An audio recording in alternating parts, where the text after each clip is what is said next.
I need to know everything, who and the what and the where, I need everything. Trust me, I hear what you're saying, but act like it's new what you're telling me. I'm curious, George, I hop in the Porsche, it's 5 on a horse, I'm ready for war, I'm coming for throats, to turn to a ghost, I need to know everything. Now you be surprised at the info you get is by letting them talk, so I'm letting them talk. Gotta keep quiet, maneuver in silence, to let them in, chalk up their body, another one body. Hello and welcome to JK Plus One. I am not your host, PTF. The other day, I don't know if you guys listened to that Coast to Coast Pick 5 show he did, but did you see how he kind of threw in the fact that he got a PR in the same Peloton class that I was in? That was his way of taking a shot. I am your host, Jonathan Kinchin, and I am excited about this week's guest. For those who follow the game very much, you knew who Steve Asmussen was. You knew who Brendan Walsh was, and you knew Lafitte and Richie and a lot of the guests we've had. And most of you and some of you will know of Sean Boarman, my guest today. But I'm excited to let the world who doesn't know about Sean know a little bit about Sean and Sean's profession as a professional horse player, which I think is a profession that not many fully understand what that entails and what it looks like and how to be successful at it, and the ups, the downs, the ins, the outs. And I'm excited to have Sean on. One of the best and still one of the highest rated podcasts we've ever had on the network, when we had Duke Matisse, another professional player, talk about some of his stories from the good old days. And so we catch up with Sean about kind of his transition away from U.S. racing into Hong Kong, the reasons why he did that. And we talk a little bit about we get a little nerdy with the ins and outs of wagering and handicapping and how to be successful at this game from a professional standpoint. So I want to make sure I thank our friends at Qatar Racing, Sheikh Fahad, the team, for partnering with us on these podcasts and supporting these podcasts and their journey, their current journey of a larger presence here in the U.S. They're already at the pinnacle of racing in Europe, and they're doing the same here. I'm still mad now that I think about it, that I didn't bet on Caravel when she won the Breeders' Cup Sprint, especially because I said it that I thought she could win if Golden Pal didn't show up. Golden Pal didn't show up, and I was standing there with empty hands. So thanks again to our friends at Qatar. Look, I mean, most of these episodes, there's usually one or two what common culture and social settings would call bad words that are used. There's a few in here. If it bothers you, I'm sorry I warned you. It's nothing crazy, but there's a few, so I just wanted to give a heads up on that. But yeah, enough rambling. Oh, you know the story. Share, comment, do all those fun things. One of my dear friends, Sean Boarman. Shawnee Roy, what's up? What's going on, man? Well, just out here in these streets. Got me a little coffee. You just drink black coffee. I do typically, but can we discuss how shitty Starbucks is nowadays? What's funny is I'm kind of late to the game coffee man. So I learned at Starbucks, and basically I started with milkshakes at Starbucks, and then I kind of worked my way backwards, and then I got to a point where I can have something that's a little bit more adult and a little less embarrassing. But I've now gone back more to the milkshake version of coffee.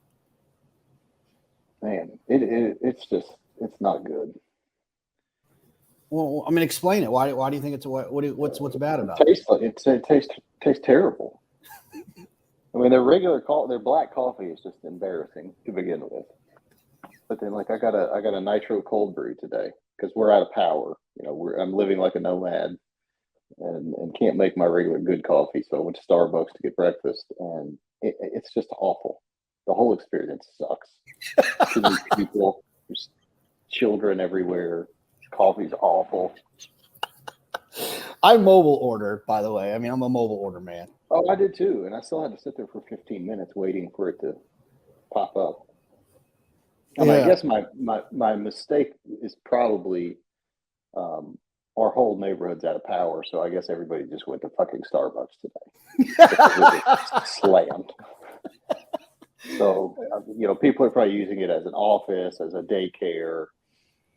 It took forever, and it doesn't taste good.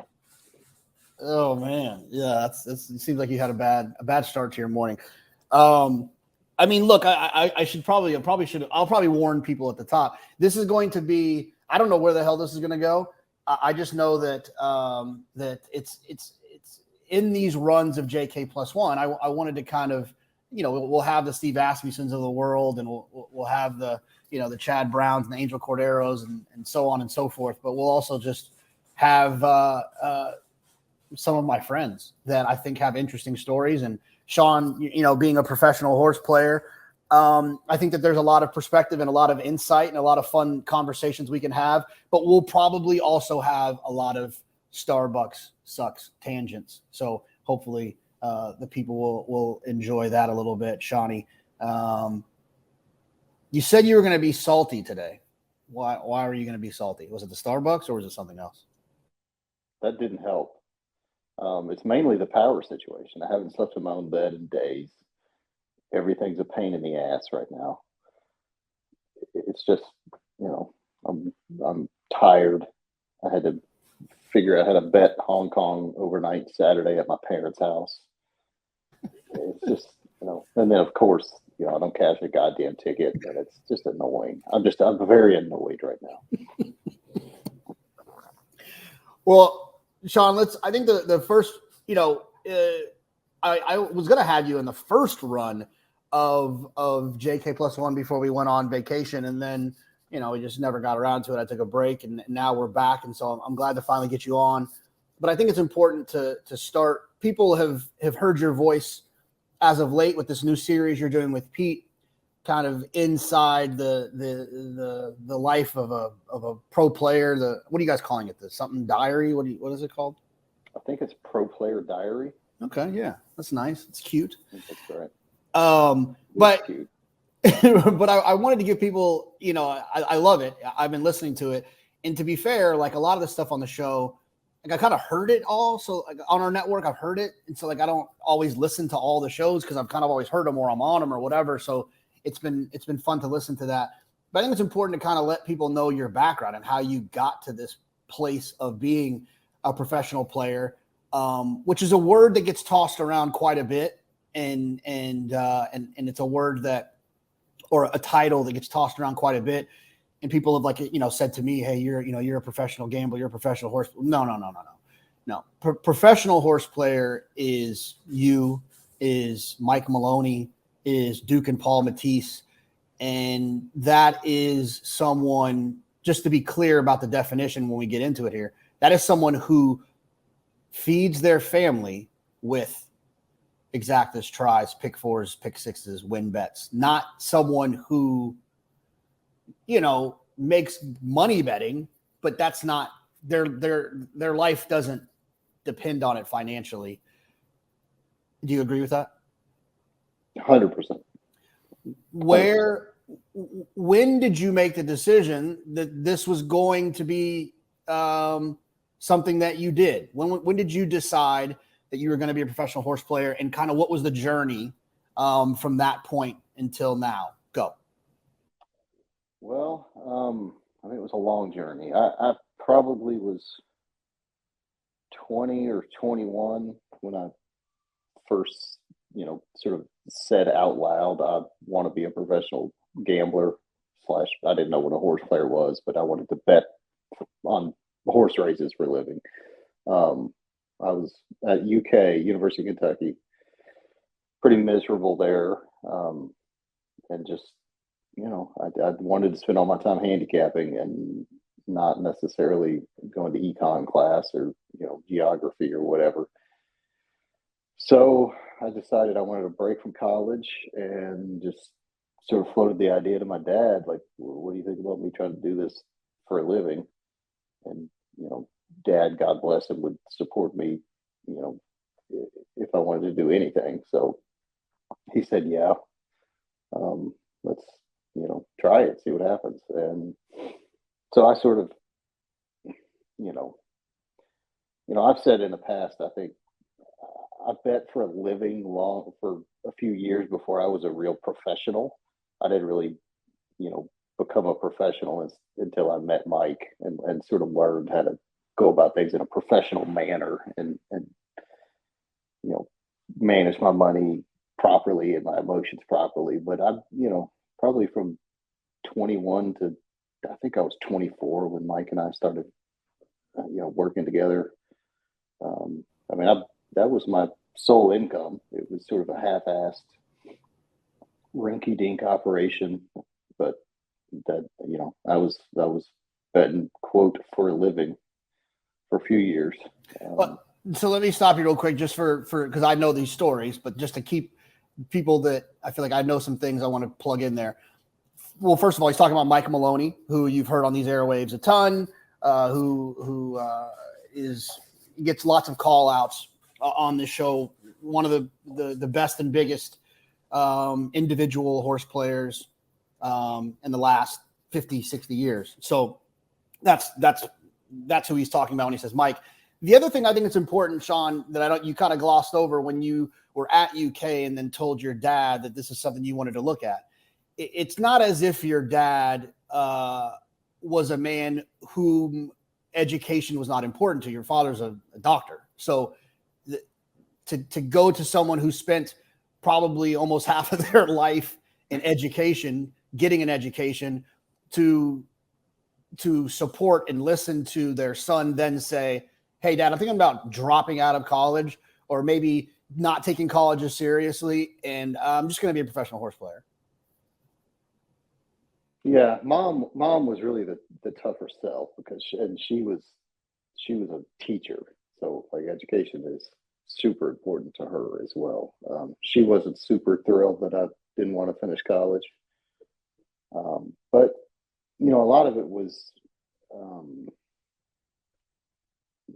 was just sort of like a mental health decision too. I was,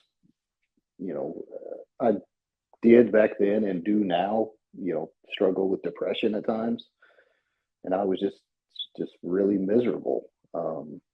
So, I don't think anybody, me included, really thought I wouldn't ever go back, but it just sort of stuck. I mean, I got, happier and like I knew deep down college wasn't for me. I didn't have any desire to, finish UK and go to grad school and have a desk job or become a doctor or a lawyer or whatever. That just wasn't in me for whatever reason. So I mean, they understood I needed a break from all that. I don't think anybody thought I would still be sitting here 20 years later betting for a living, but I learned and got good enough to where it stuck. To talk about the trend, there's kind of, I think it's fair to say, like, knowing your story, and there was the kind of before Mike life, there was the with Mike life, and then there's the after Mike life. Like, those are kind of the three. I feel like those are kind of the three chapters of your journey. Before Mike, did you find yourself making a ton of mistakes, or are you surprised how well it went for you prior to really seeing someone else, that you could then emulate how to be a professional? Sort of both, honestly. I mean, I certainly made tons of mistakes. I still do make tons of mistakes. But I still was sort of surprised. I was able to make money, which, was surprising. The one thing I felt pretty good back then about, the ability to find value in the win pool, the ability to play exactas. I felt okay about pick threes and pick fours and like the horizontals, the way that TVG sort of, I guess they still do, but back then they really just pushed those wager types and I sort of gravitated towards those things. I felt comfortable enough playing those, but I never felt comfortable playing like tries and supers and like the long vertical bets. And that's the first thing I wanted to talk to Mike about when I tracked him down. We just sat down and he was nice enough to teach me some strategies in the trifecta pool and the superflex pool. So it was sort of both. I mean, I had almost no idea what I was doing, but at the same time, I was able to make enough money to survive, which I didn't need much back then. It was, but I got by basically. But it wasn't until Mike and I started. He invited me to sit with him every day, sort of around the Derby of 2004, and that's when I really started to understand, like, what real professional horse players do, and like how you structure tickets and how you think about value, and most importantly, how you learn to lose and deal with the inevitable drawdown. That's when it really started to, watching him play on a daily basis back then, because he was betting tons of money back then. And so, like, being able to just stand there with him at the window and just sort of observe, like every now and then I would just wander up there when I knew he was going to make some bets. And I would just watch and listen to him call his tickets to Tony, the teller. And you just learn so much doing that.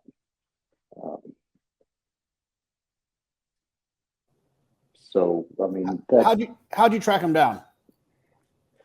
Sort of funny. So my dad and I went to our accountant. Like, he's our family accountant is also a good friend of my parents. So we went to talk to him, and during the course of the conversation, he sort of looked at Dad and insinuated that he took care of somebody else that bet for a living, but he obviously couldn't tell us who it was. But he sort of insinuated that my dad was a pediatrician, and he insinuated that Dad sort of took care of this person's children in his practice. And, like, I don't know, maybe 6 months later or a year later or something, there was an article about Mike in the racing forum.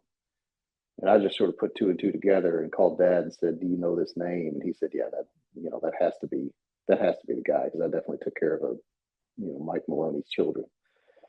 And so I just looked his number up in the phone book and called him and talked to his wife Dana and told her who I was, and she was like, "Yeah, he'll talk to you. Your dad was so great to our kids that of course he'll talk to you." And, like, come to find out, like, Mike had no intentions of talking to me. He's just like, "No, I'm not talking to him." But, like, I think Dana sort of forced him to. So we talked. I went to his house and sat down with him and just went over, like, some tries and super stuff. I want to say it was right before. It was like this time of year. I think it was right before the spring meet at Keeneland was getting ready to start, and I was able to sort of take some of his ideas and strategies and just have a great meet betting at Keeneland. Just killed it. Made more money than I'd ever made. And then,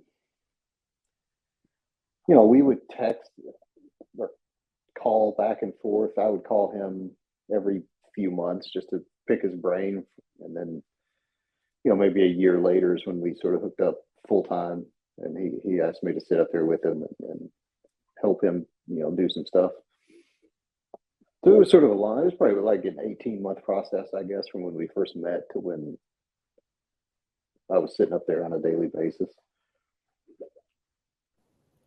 What was that working relationship like? I mean, it was, from what I understand, it was kind of a give and take. Obviously, Mike has no problem telling you he's a little bit old school.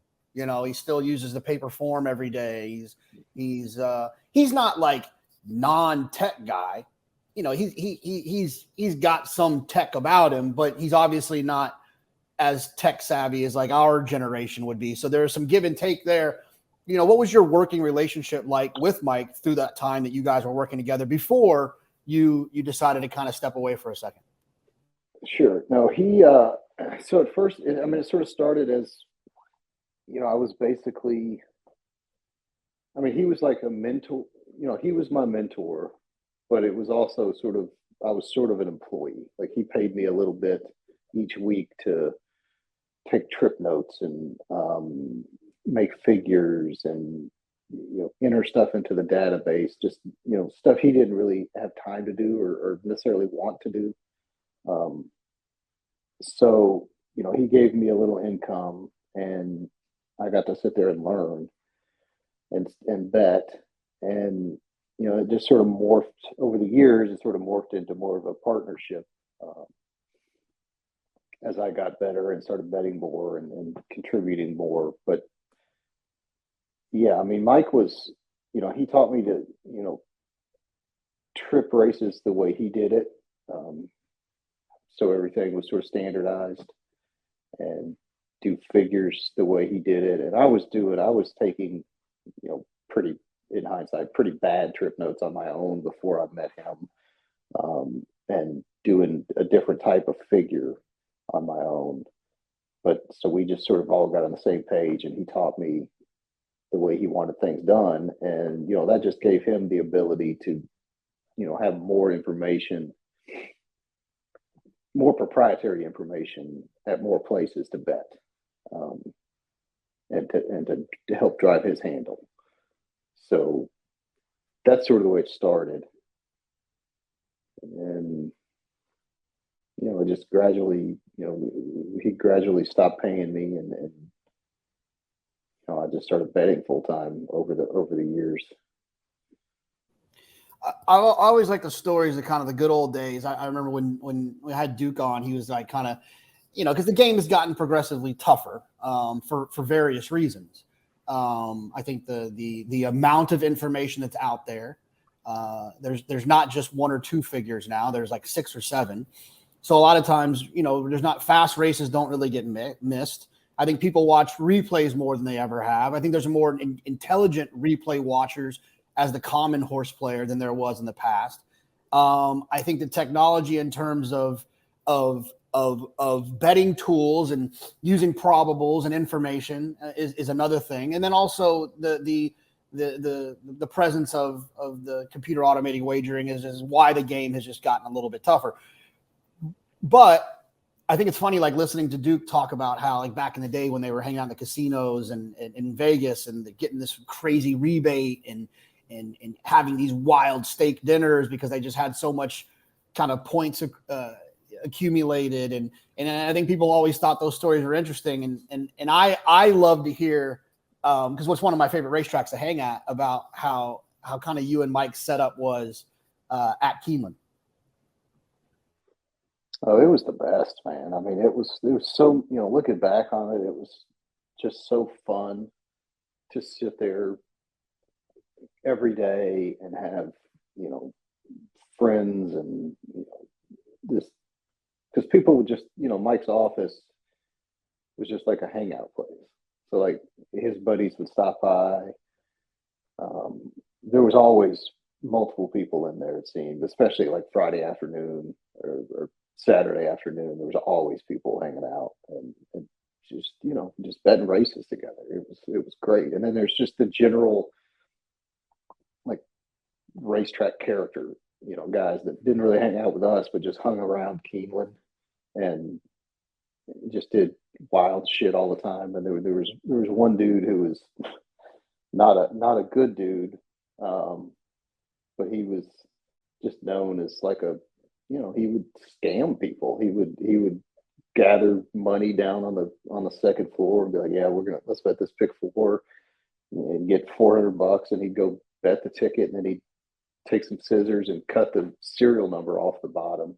He'd cancel it. He'd bet the ticket and cancel it, and he'd cut the serial number off the bottom and give the guys this bogus ticket, and then just bounce and be like, I got an appointment. I got to go. Let me know if we hit it, or I'll see you tomorrow. We'll, split our winnings tomorrow. And he was pilfering their money.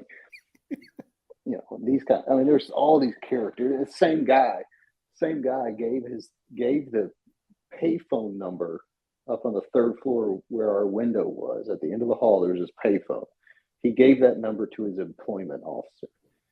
So like that phone would ring off the hook, and then Tony would go answer it, and it was somebody looking for this clown. Like, is he there at work today? And Tony's just like, yeah, he's probably here somewhere, but this isn't work. I mean, there's just all kind of, hilarious, characters and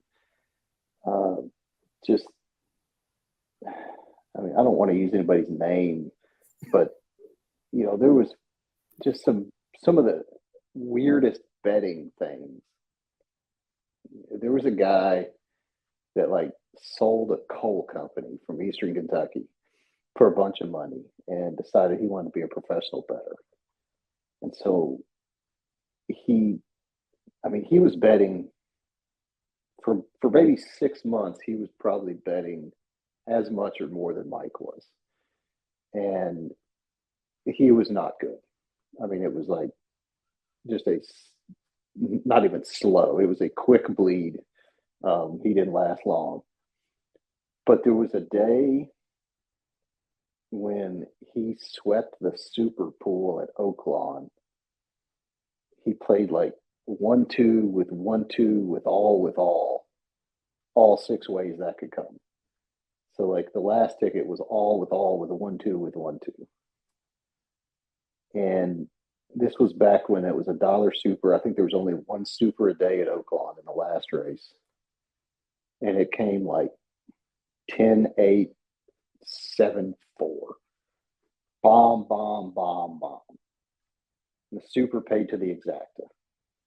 And so because he had the all with a 1-2 with 1-2 ticket, neither key hits the fucking board. He cashes that super, the whole pool, because he's got all with all, and then it paid to all in those last 2 spots. Oh my God. So like, that's how inefficient some of these pools were back then. Was like you could sweep the whole damn thing and be 100% wrong, but just have bet it in a way to cash. That's funny. It reminds me. There's a story when I was in college. I don't know if I've ever told you this story before, but I was in college. It's funny, like now, like how much money I was chasing down forever. I had like one of those, how it is. Like we had one of those like offshore, like sports.ag or sportsbook.ag, like wagering accounts that took horse bets, but they had all those weird rules with the caps and all these other things. And the place was based in Antigua. And so I played a pick 4 one day at Oaklawn. And this is just funny, just in general, like the pick 4, it paid 3 out of 4. No one had the pick 4, which that just simply just does not happen anymore with pick 4s. Like someone has the pick 4, like it just doesn't, especially at a place like Oaklawn. And I hit that pick 4, 3 out of 4, and it paid, $600 and something for the 3 or 4. And the sports book like wasn't paying me. And so I was sending emails to them, like quoting the rules, because the rules said we will pay track payouts. And I'm like, well, the track payout on the pick 4 was this, like that's what it was. And they were trying to say, well, no, but you didn't hit it. And I wrote a bunch of emails, and I finally got paid like $600. And I remember like feeling like I hit the lottery that day, which is hilarious. But it was just like you don't. It's funny, like you don't hear about supers paying to the exacta anymore. Like where does that happen? I can't remember the last time anything like that's happened. I mean, I don't know if I've heard of super so much lower. Yeah. And the teams now, that's just not going to happen. Yeah, they used to. I mean, there was one night at Turfway, Mike swept the super pool when it was a 10-cent minimum. So I think the first season they did 10 centers. I remember he swept the pool one night. But I mean, that kind of stuff just doesn't. It's impossible now. There'd be 10 tickets. As a professional player, as someone who's seen how it was and how it is now, and someone who looks at it every day, and this is a topic we've talked about before, but what the hell, let's dive into it. How do you feel about lower minimums? How do you feel about 10-cent supers? How do you feel about 50-cent tries, 20-cent pick sixes? What if you had it your way, not just what's best for you, but what's best in general, what would be your thoughts on low minimums? I think they need to go. I think they, in hindsight, they were just created for computer teams. I mean, you can spin it all you want to and say, it gives the little guy a chance to play in some of these pools, and that's just bullshit. They were created to give computer teams an efficiency edge. So they, in my opinion, they've ruined the game, basically. Yeah, it's impossible. It's impossible to compete with those teams, and they've made the pools so efficient, and they have every advantage from computer power to getting in at the last second to they get to act like market makers in the financial markets, but they don't make a market because they're the last ones to act. So they're the only ones that get accurate pricing information. Like, they should be forced to stop betting at a certain point or forced to get their liquidity in earlier, but they get to get in at the last second, and they're the only ones that truly know what prices these horses are going to go off because they're setting the fucking prices. Yeah, in every pool. And I think a lot of people understand that. I think it's hard for certain people to get that point. Not all, but I think for some, and it's like, look, my father was my dad would go to the track with $100, right? Or sometimes like $60. And I remember we'd be driving to the track. This is before I knew what I was talking about. And he'd just be like, I got this 60. I'm turning it into 300. We're going to go home, bro. We're going to go home. Turn it into 300. We'll go home. I mean, he didn't, no form, no nothing.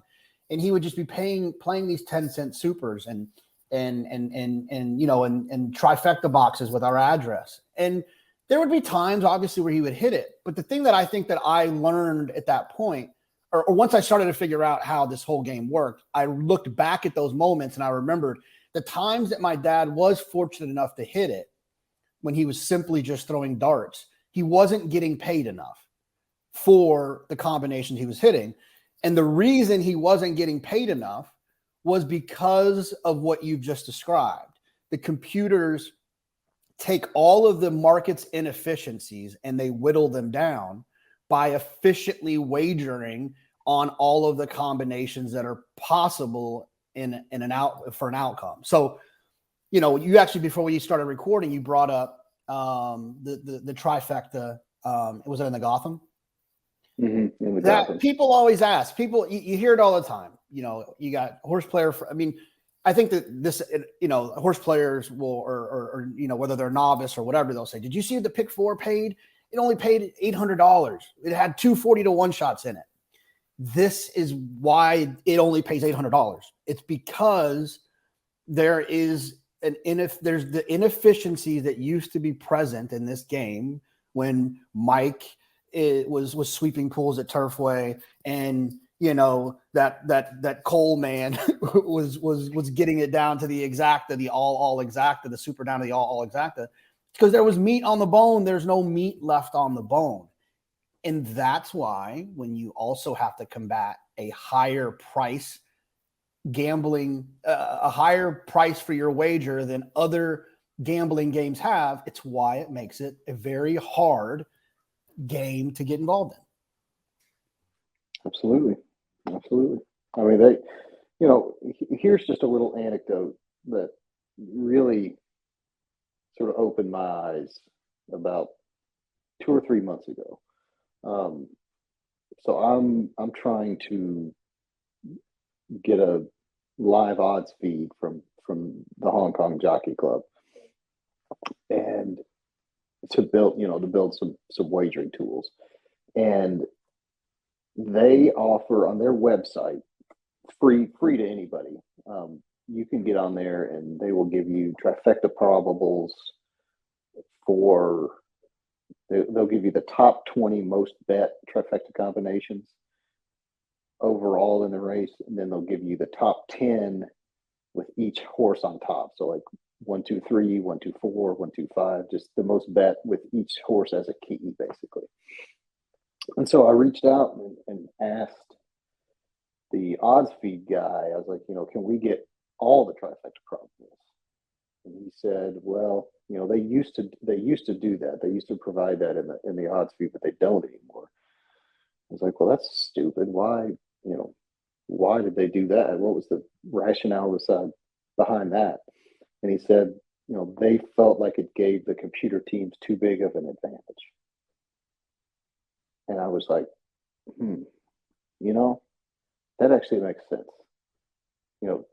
They over there, they do things to help the little guy. You couldn't get the industry in this country to take away an advantage from the computer teams to save your life. Like, they just won't do it. So, it's just a completely different sort of mindset in Hong Kong, and that's why the pools aren't as efficient. Yes, there's computer teams, but they do things to help the little guy too, because they understand once it's all computer teams betting against each other, there is no game. Like when the markets are so efficient, there's no little guys left. The computer teams are just going to turn off their computers because they're not horse players, they're mathematicians. And they'll just go play in the Bitcoin market or the stock market or whatever. So like that's the biggest issue I have with the way this game is run is they want the handle today and not 20 years from now. And I don't think they realize that 20 years from now, there's just not going to be any fucking handle. Yeah. I mean, it's kind of we've talked about it, with the rainbow situation and the kind of jackpot wagers is like, yeah, I mean, and because a lot of the racetrack people that run racetracks will say like, you'll say, oh, this isn't great for the game. And they'll say, well, look what it handles. Look what it handles. Look what it handles. And it's like, well, yeah, but it handles that a lot of the times because it's the computers firing away. And because there's kind of like a misguided public that these jackpots and these carryovers are this great opportunity. And unfortunately, they're not as good of an opportunity as they're presented as. And unfortunately, like my dad or like my dad's friends who would go to the track and they would say, oh, there's this carryover at so-and-so today. I'm going to play it. And then they would come up with an $84 ticket. And I want to tell them so badly, like, man, you're not going to hit that with $84. Mm-hmm. Not, because one, you're not that great of a horse player and a handicapper in general. And for two, if you do hit it, if you are fortunate enough to get lucky enough to hit it, you're not going to get paid what you need to get paid for the other 78 times that you didn't hit your $84 tickets. And eventually you're going to get ground out. You're going to get ground out of the game. And there, to your point, there needs to be a little bit more of a focus on handle 10 years from now rather than handle today. And I think that that's a mistake that we make. That's a huge mistake. And there's no, I mean, they don't cultivate new players. They don't really do anything right. So, I mean, I guess the contests sort of have brought a new wave of player in, but I don't know how much money they actually handle on a daily basis, the contest players. I mean, they seem to stick to contests. Yeah, I mean, look, I mean, the contest with the letters, like the contest with the letters, the sports books in Vegas don't care that they're there because no one in the room bets there. They don't bet it. I remember they used to give that $100 wager, that $100 chip at the contest of letters at the hotel with the letters at the TI, and like the TI was like, no, it's not worth it. You're not going out there this year for that. No, I'm not going out there. I'm like, no, I'm not going out there. Hey, you know what's funny though? Someone sent me a picture yesterday. They posted like some picture of some group of people, and the guy front and center of the picture had my shirt on. Yeah, I saw that. He had the Southall shirt on. Oh, they'll never get rid of the stain of JK. I'm gonna quote retweet it with a link to Old Smoke to sell a shirt. Is that this weekend, by the way? I think so. Yeah, I think so. Yeah, I think so. Never been so excited to not go to Vegas. Oh God.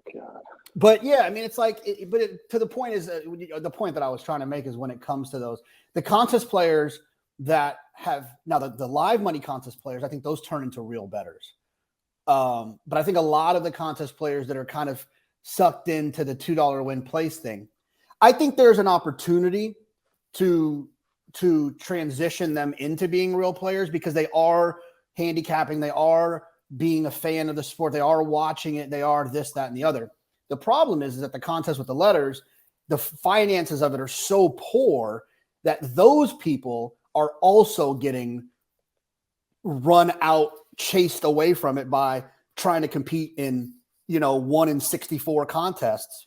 They just kind of get chased out of there for the, and it's the same idea, to be fair, as the issue that we have with like the quote unquote low minimums, the jackpot wagers. It's like thinking about handle today and not handle 10 years from now. Mm-hmm. Yeah, it's a big problem. Sean, so let's jump back to your story because I eventually want to get to your kind of your current transition to a majority of what you're doing is Hong Kong. And there's a couple of things. One is that for the last 4 or 5 years, especially with social media, there's been this like kind of almost annoying presentation of like Hong Kong being so much better and did Hong Kong this. And I think that like the way that it was kind of presented initially, it just was kind of like, okay. Yeah. You're smart. You know about Hong Kong, but there is a lot of things that they do right that I know have driven you to spending a lot of your time there. So I want to give you an opportunity to talk about the things that you like about Hong Kong, just kind of as an explanation reference for like people who are interested as to what's so great about Hong Kong. But let's talk about before we get there, let's talk about when you walked away, why you walked away, what you did, and what brought you back. I guess what was that, 10 years ago? Yeah, probably close. So I got really burned out sometime in the late 2000s, and I took a year off. And then came back for another, a year later I came back, and I was still working with Mike at this point. And while I took that year off, I still, did stuff with Mike. I kept the database up, and I think I might have even still done figures. I'm not 100% sure, but I got sort of burnt out with betting. Then I came back,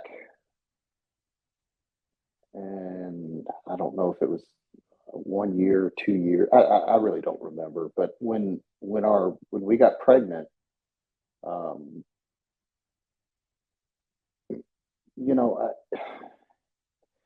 Mike and I would sit there, and we would sort of guess like what stuff would pay. Like, what's this try at Suffolk going to pay based on the odds? And what should this exacta pay? And what is this super going to pay? And you sit there and you watch races day in, day out at all these tracks. You get really good at sort of determining those things. And you get a sort of a feel for what things should pay based on what happened. And then after a few years, we started noticing, gosh, that tries light. It's like 10% too short. That super's 5% short, and stuff just stopped paying what it should pay. And it was very clear after a while that the edge was going away. It was just getting whittled away, little by little by little. And I would get back like $1.07 for every dollar I bet back then. I wasn't getting a rebate, but I was able to, grind out 7 cents of profit for every dollar I bet. And when it was very consistent, some years it would be 6 cents, some years it would be 8 cents or 9 cents, but like it was just very consistently hovered around $1.07. And when you're sitting there and stuff starts paying 5 to 10% less, that's the edge. That's gone. And that was a big reason why I stepped away when I did. But I mean, the main reason is I held that baby girl in my arms, and I just was so in love. I didn't want to not be around her. I just wanted to be a dad. So like the combination of sort of feeling like my edge had gone away and becoming a father, I just didn't want to bet anymore. I didn't want to do it anymore. And it just becomes sort of a grind, and I was tired, and I didn't,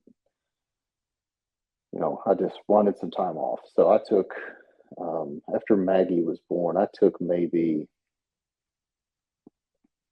3 or 4 years off, 3 years maybe.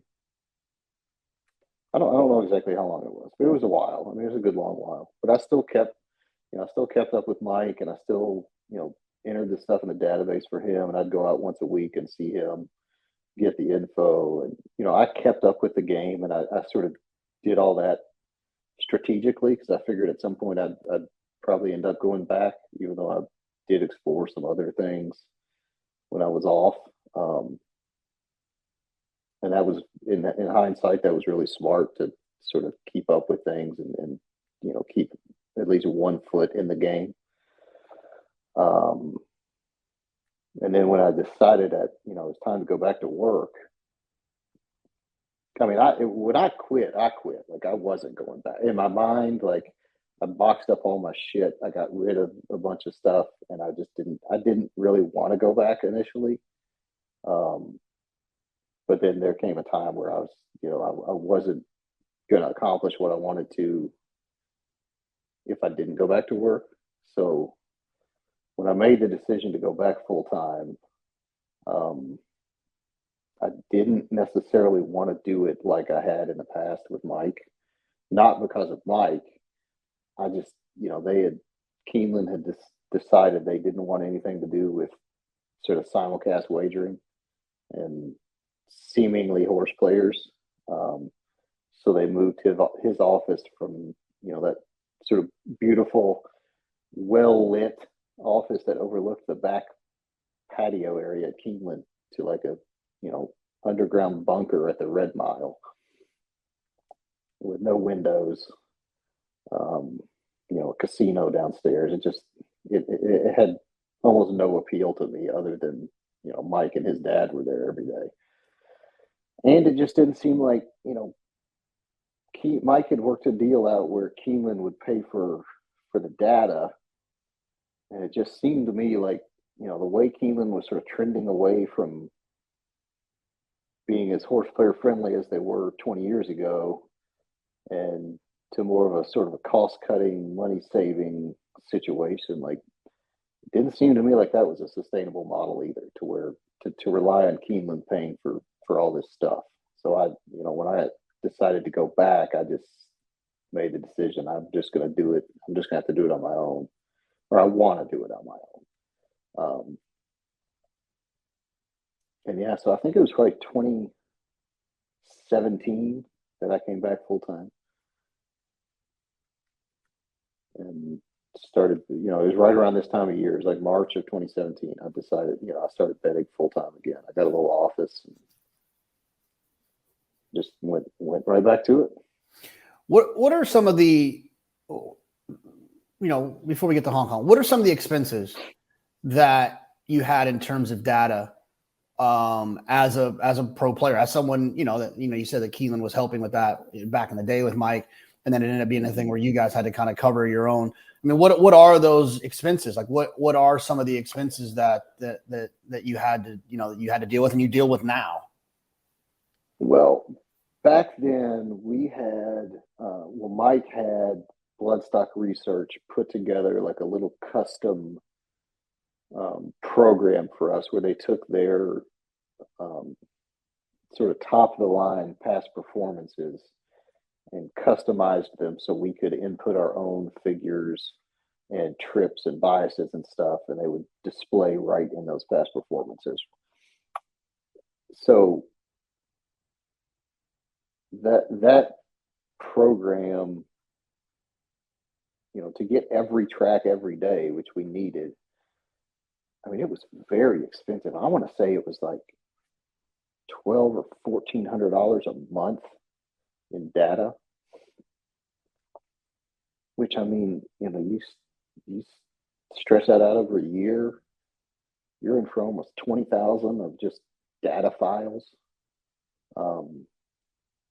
Not to mention, like printer ink and paper and all the other stuff you need to, print your past performances and stuff out. So, I mean, it was pretty expensive. That situation was pretty expensive. And, Mike was betting so much, and the people around Mike were betting so much that, financially that was a good situation for Keeneland. They made a ton of money off of him, I'm sure. But when it came time to, like, when I came back, Keeneland still, they're not like a rebate place. They're not, Mike had worked out a deal with him years and years ago, but even that seemed tenuous to me at the time. But I mean, you could bet through Keeneland Select and get 1%. Thanks. But I could bet through someplace else and get almost 10% blended. So like it made zero sense to go bet through Keeneland through the windows anymore. So, but like in terms of like expenses now, I mean, you still have to pay for data files and result charts and stuff. And that's still pretty, I mean, it can be very expensive if you do, some of these big packages. But I mean, like right now I'm paying, I think the unlimited text charts from Equibase are like $800 a year.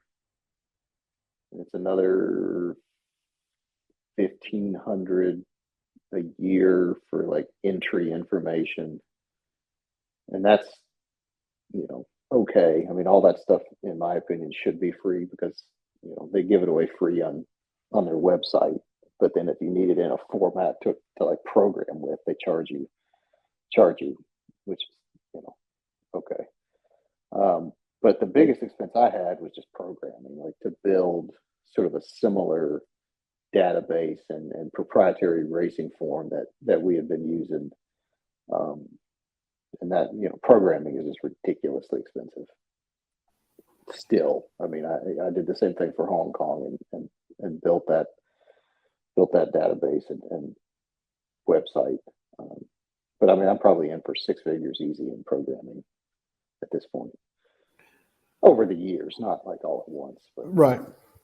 So when you came back you started again after your little break, and then you came back, you were focusing on what you were focused on before, which is, the idea of having proprietary information that other people don't have everywhere. It was never an issue about playing, like you said, playing a try at Finger Lakes or, playing Mountaineer or whatever it might be. What kind of pushed you away from, I mean, I know the answer, but what kind of pushed you away from those places to kind of the 2 days a week Hong Kong? I mean, a lot of it was just, what we talked about before, the efficiency of the pools. When I came back in 2017, I was fortunate enough to really start back in a big way. I mean, I hit a try on like Tampa Bay Derby Day real good and got off to a good start. Then I hit one of those jackpot pick sixes at Gulfstream for like 50,000 immediately. So I really started off well. And, you know, that sort of propelled me to be able to bet more that first year. And I had a great first year back. I mean, I had the best year I've ever had that first year. Just cashed a lot of big tickets, had a lot of good insights. But I think cashing those tickets sort of hid the fact that things weren't quite what they used to be. You know, I had a great year, but the next year, it was a great year built on just huge scores. You know, the day in, day out sort of churn wasn't necessarily there. I mean, it was there, but it wasn't like it used to be. And it sort of just hid the fact that the pools had gotten so much more efficient than I was used to a couple of years before. And then over the next couple of years, like 2018, 2019, it became so apparent that things weren't like they used to. Like I was still trying to bet like it was 2005 and, you know, churn a lot of money in tries and supers. And it just became real apparent that wasn't quite feasible anymore. And then, you know, I started looking at my results in each pool, and I was just getting killed in those pools. I mean, I was losing 20 cents on the dollar in each one of those pools. And then, you know, so the efficiency of the pools sort of cooled me on the U.S. game. But what really sort of pushed me into Hong Kong was COVID. I mean, when all the tracks shut down here, there was just nothing to bet on except Fawner in Hong Kong. And I'd always been interested in Hong Kong. So, you know, I just thought that was a good time to sort of explore it more since there was nothing else going on. And I took Pat Cummins out to dinner and just said, you know, give me a crash course on this racing product. And he started showing me all the info you can get on their website for free, all the vet info that's available and the workout info. And, you know, it became real apparent at that dinner that like it's a closed circuit of horses. So there's only 1,300 horses on the whole grounds. There's probably 20 or 30 trainers you've got to learn. Same with jockeys. And it just dawned on me like, you know, you could really get a feel for what's going on there very quickly. Learn these horses, learn their tendencies, learn the trainers and their tendencies, and the sort of getting up to speed wasn't going to take that long, just because it's such an insular, you know, isolated area.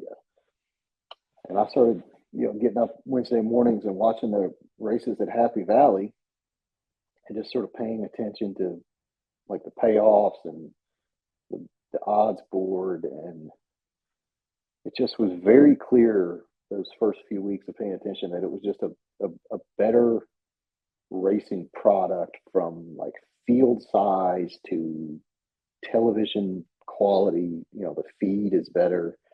The replays are better. The info is just, you know, they just give you so much data to work with. And it, you know, then I was just like, I've got to start betting this stuff. And so I started betting it, and hooked up with John Camardo, who I think's been on these airwaves before. And he's, you know, sort of helped me, you know, like you described Mike earlier as sort of a tech guy, and I'm probably worse than that. Like I can't do shit on a computer. So I needed help with like trying to figure out how to make figures for this stuff and just getting sort of up and running. So John Camardo really helped me get up and running with like figure making. And, you know, I would do the figures, and then I would do the figures for the individual races, send them to him, and then he would calculate them for each individual horse and send that stuff back to me. And then he even created like a sort of an Excel spreadsheet that served as a racing form almost, that had, you know, trip notes and sectionals and figures and all kind of stuff at the beginning. But but it's, it just really was apparent that that was a jurisdiction where you could still sort of spread around in these pools and churn a bunch of money, but also, and mainly, you could make huge scores over there. I mean, every day they run, you have the opportunity to cash a gigantic ticket if you're right about something. If you have a good opinion and structure it properly, there's so much liquidity that you could just catch huge tickets. And that's how I've always played. I've always played to have those big pops. And then, when I started thinking about just the lifestyle aspect of it, we had just had our second child, and it became sort of apparent that I could work fewer days a week and actually be around on the weekends, see my kids, and still have the opportunity to make as much, if not more, money. And that was ultimately what pushed me to where I'm betting 100% of my money in Hong Kong right now. Like, I haven't bet the U.S. race in months. And it's mainly just lifestyle. I mean, I could go to Maggie's basketball games on Saturday and not have to worry about missing work, or there's much less to keep up with when you're only tripping 2 days a week. And trying to keep up with 20 different biases across the country in the U.S. versus 2 a week in Hong Kong. It's a lot easier. It suits my lifestyle better at this point in time. And the pools aren't as efficient. Now, it sucks. The shot in cards on Saturday night are terrible. What time Eastern? What time Eastern are you doing Happy Valley and Shot 10? Okay, so Happy Valley is the Wednesday track. And it's fine. They start at the earliest for me at 5:45 Wednesday morning. And then when the time changes here next week, it'll be 6:45. And that's like early, but it's not, that's fine. I actually quite enjoy those Wednesday morning cards. Shot 10 will start at midnight most of the year, and then towards the end of the season at 1 a.m. Sunday mornings. And those are the ones that are like pretty difficult. Just from like I said, I like to do things with my family on Saturday, and that's usually a pretty full day. So I'm pretty tired by the time Saturday night rolls around, and then I've got to be up all night trying to make good decisions and gambling, and that can be quite difficult. And it's really sort of amplified to me that my ticket structure and my thought process is nowhere near as good as it used to be when I'm betting. And so that's, I mentioned earlier the betting tools thing I'm trying to work on. That's the primary reason why I want to get that accomplished, is because I just I don't write good tickets anymore personally. I don't, especially Saturday nights. I just don't have the mental ability to sit there at 3 a.m. and really grind on trifecta tickets. And I've gotten lazy and tired. So those are difficult cards, but it's worth it. I mean, you can make a lot of money on there if you're right. So what would be kind of like your wish list of 3 things that you've kind of seen over there, that if you wish kind of we could do here, and I'll start with one while you're thinking about those. Like, I mean, I've always kind of thought that a more compact schedule, like kind of a little bit more kind of like, let's not run on. And I understand that some of the small tracks need to run on Mondays and Tuesdays, and I don't want to take anything away from small tracks, but I do think that the existence of small tracks probably does hurt the overall game, just because it just kind of dilutes it a little bit. But or if or have the small tracks run early. It's crazy to me, like the lack of night racing we have, of like quality night racing. What are some of the things that you feel like that you wish that we did or that you would think that would be beneficial that Hong Kong does? I think the best thing that they do, honestly, is their class system. So they have basically 5 classes: class 5, 4, 3, 2, and 1, and then they have group races. And each horse is assigned an official rating by the Jockey Club, and that rating will change based on results on the track. And you have to sort of earn your way up or down the class ladder. So, class 5 are the worst horses over there. And in order to earn your way up to class 4, you've got to produce on the track. And in order to earn your way down the class 5 from class 4, you've got to lose, basically. But it can't just be, the trainer can't say, we ran, we're in class 3 and, we didn't run that great. I'm going to just, drop from the equivalent of 50 claiming down to 10 to get a win. You can't do that. So, like, the form of these horses is more established. There's no weird drop downs. There's no, it just makes for a better gambling product when the horses are sound and they're dropping in class for a reason, not because they're injured or something. And then that sort of dovetails into the vet information that they have. Like, they have full transparency. Well, I mean, much more transparency. I'm sure some things, go on over there, but they'll give you detailed reports on each horse. If a horse runs poorly, they typically will say, they'll say like unacceptable performance. Horse will have to barrier trial, pass the trial before they can run on the track again. So it gives you a lot more confidence that your horse is coming into this race sound versus, well, this horse hadn't been seen for 6 weeks, shipping into Aqueduct for Parks for, John Service. You don't know what the hell's been going on with it. So I think those two, like, if I could start with anything, it would be like just a complete overhaul of the class system in this country, and then the vet stuff. But the vet stuff, like, there's no way you could get it done in this country. There's too many racetracks. There's too many independent vets. I mean, all the vets in Hong Kong are employed by the Jockey Club. They control everything. But that just leads to more transparency and more information that's reliable. And then, the other thing they do really well over there, and we in this country don't get access to a lot of the bets that they have, like if you're in Hong Kong, but they have some pretty interesting bet types. And their tote system, which is sort of all in-house, they've built, is remarkable. I mean, they can, they merge pools, and which creates more liquidity and more opportunity.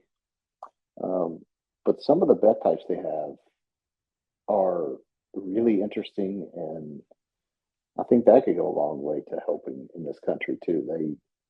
They have a lot of bets that create churn, which is just better for everybody. But they don't, and they only rebate in certain pools over there.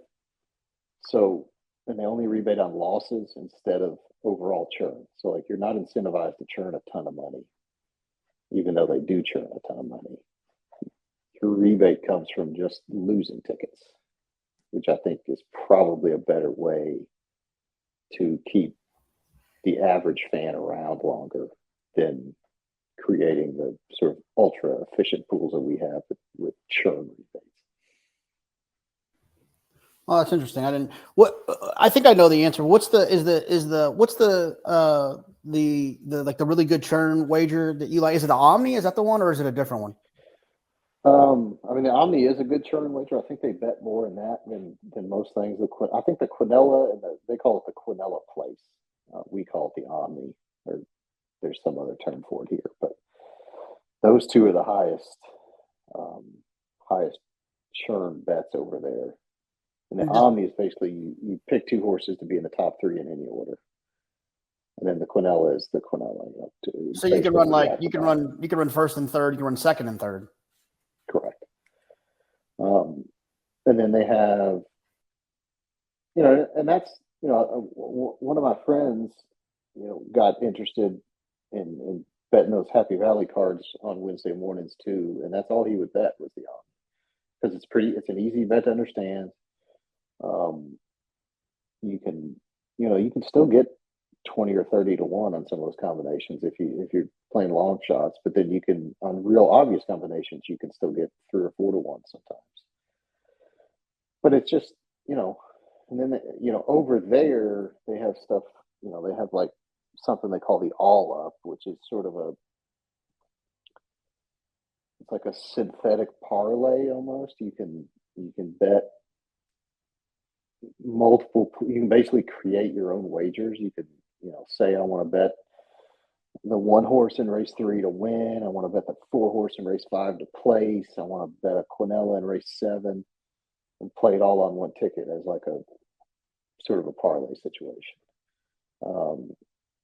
And they've got a tote system that could figure all the payouts out on this stuff and merge all the money properly.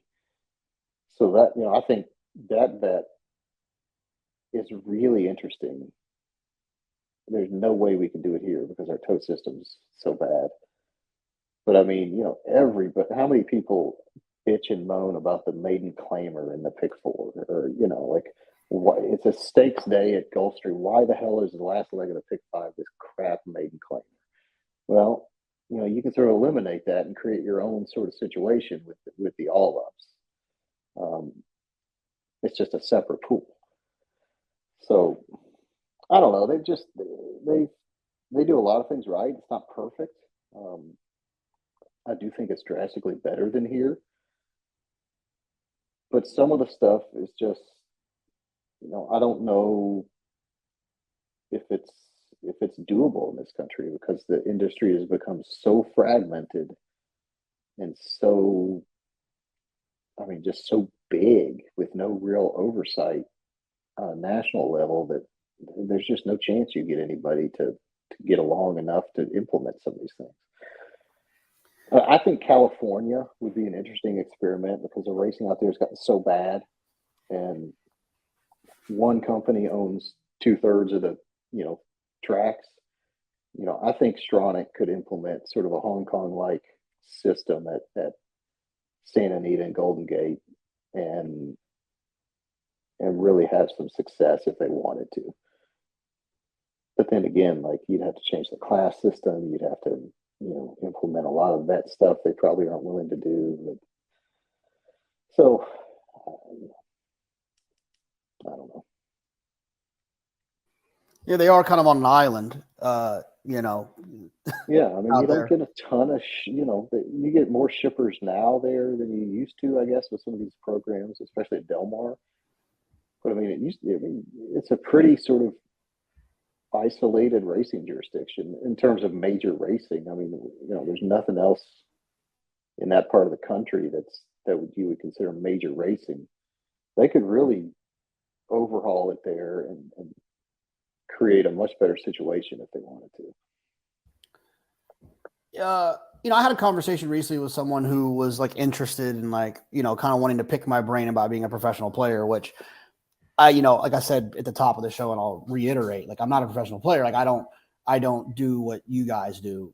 However, I'm around enough of you guys and have had enough conversations with you to think that I can speak on how to do it. And the one thing that I said, and I'm curious what your thoughts or what your recommendation would be, but like for me, I told them in order to be a professional in this day and age, meaning you're playing every day and your food on the table, your family depends on it. I think that you have to have a proprietary edge in handicapping or a proprietary edge in wagering, preferably both.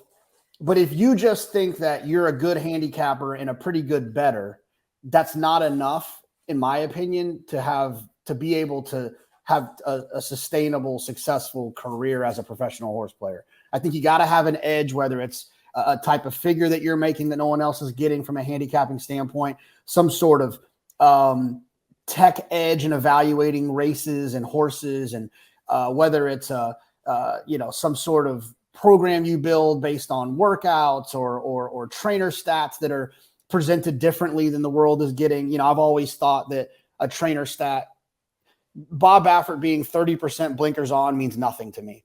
I want to know the average figure edge that Baffert has blinkers on. I think that's something that's actually proprietary that you could use, that could be beneficial.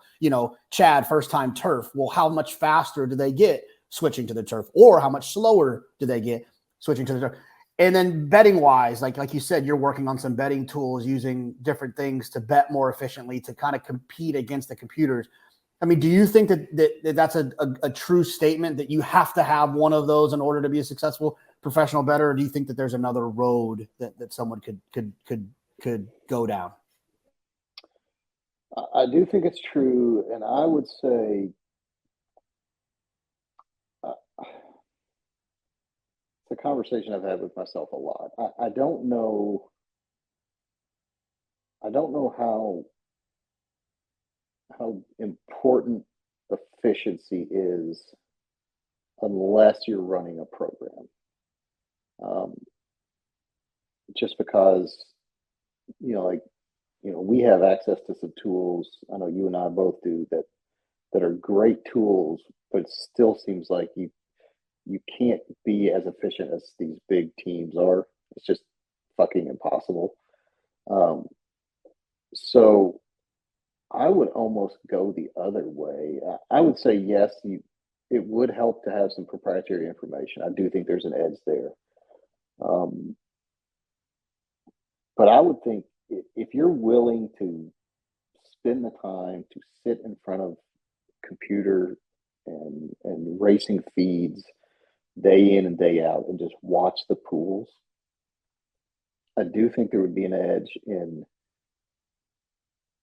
learning how to bet in ways that the computer teams don't. Because if you really pay attention and you're willing to do that, which I am not willing to do this anymore. It's one reason I don't bet much in the U.S. is I'm not willing to sit in front of these TVs anymore.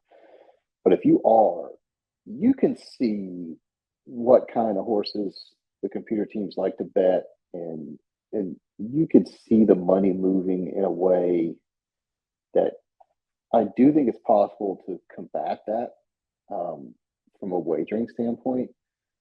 But I think you almost have to do it the opposite of what they're doing. I mean, they're trying to make, a penny every time they bet and just make tons of bets. I think you need to go the opposite way and make fewer bets if you're just sort of a non-computer player, and worry sort of less about efficient ticket structure and more about sort of your idea of crushing their souls. Find the bad favorite and just throw the fucking thing out and construct a ticket to where, you could really score if you're right about that favorite being bad. Stuff like that. So, I would not recommend anybody try to be a professional bettor right now. Say the same thing Mike told me 20 years ago. You don't really want to do this. If you're bound and determined to do it, I think that's the way you've got to do it, is to just watch the pools, watch the liquidity, or almost worry less about handicapping. Handicapping is important because you've got to cash tickets, but it's almost more important nowadays to learn which favorites are going to run out than who's going to win these races. But that said, it's very difficult, man. I mean, go back to that Gotham race. Like, that try paid about 20% of what it should have based on those odds and field size. So, like, if that was your opportunity to score, it still sucks to get, you're still going to get shorted a lot of times. It's just very difficult right now. And it's possible. Yeah. It's very difficult. It's funny though, like we were talking about it before, like we talked about that. And then also it's like, these mandatory payouts, we always, we find ourselves as horse players that are looking for an edge. You feel like you have to participate in them, but so often it feels like they aren't hit. When you hit them, they don't pay what they should. And I want to talk about that a little bit, because I think yesterday what happened at Gulfstream is an interesting topic, because yesterday it paid really good. And I feel like the reason that it paid so well is because the sequence avoided any single. There was, and I think that's, I don't care if the horse is 1-5 or the horse is 6-5. If singles don't get hit, it feels like these things actually do pay well. But in a 6-race sequence at a place like Gulfstream or Santa Anita or Naira or Keeneland or Del Mar or Saratoga or wherever, or Churchill, it doesn't feel, it feels like it's very hard for a single to get hit within that sequence because of how much information's out there, because the entire landscape of horse playing has become, there's so much information available. It's hard to not have a single get hit in those sequences, or in these stakes races that show up, or these maiden races where there's all this info about a first time Todd or a first time Baffert or whatever it might be. But I think that's an interesting topic, is that, like, the reason I feel like it paid so well yesterday was because none of those horses were singles. And in fact, if you look at every race, the horse that would have been singled in each leg was beat. That's the key, is what you just said, is the horses that were obvious singles got beat. And, there was a 6-up in Hong Kong about 2 or 3 months ago, that there was a horse that was going to be, 3-5 probably on the tote. I think it was 3-5 on the tote, and was like the obvious key for this pick 6 play. And he acted up on the track right before the race and ended up getting scratched. And the sequence came like really obvious winner in the first leg, a 20-1 shot in the second leg that had really good figures, and was a spread race. So it wasn't like that 20-1 shot was a real separator. It was just a pretty obvious horse you would use. Favorite wins the third leg, second or third choice wins the fourth leg, just pretty obvious results. And then this favorite scratches at the gate.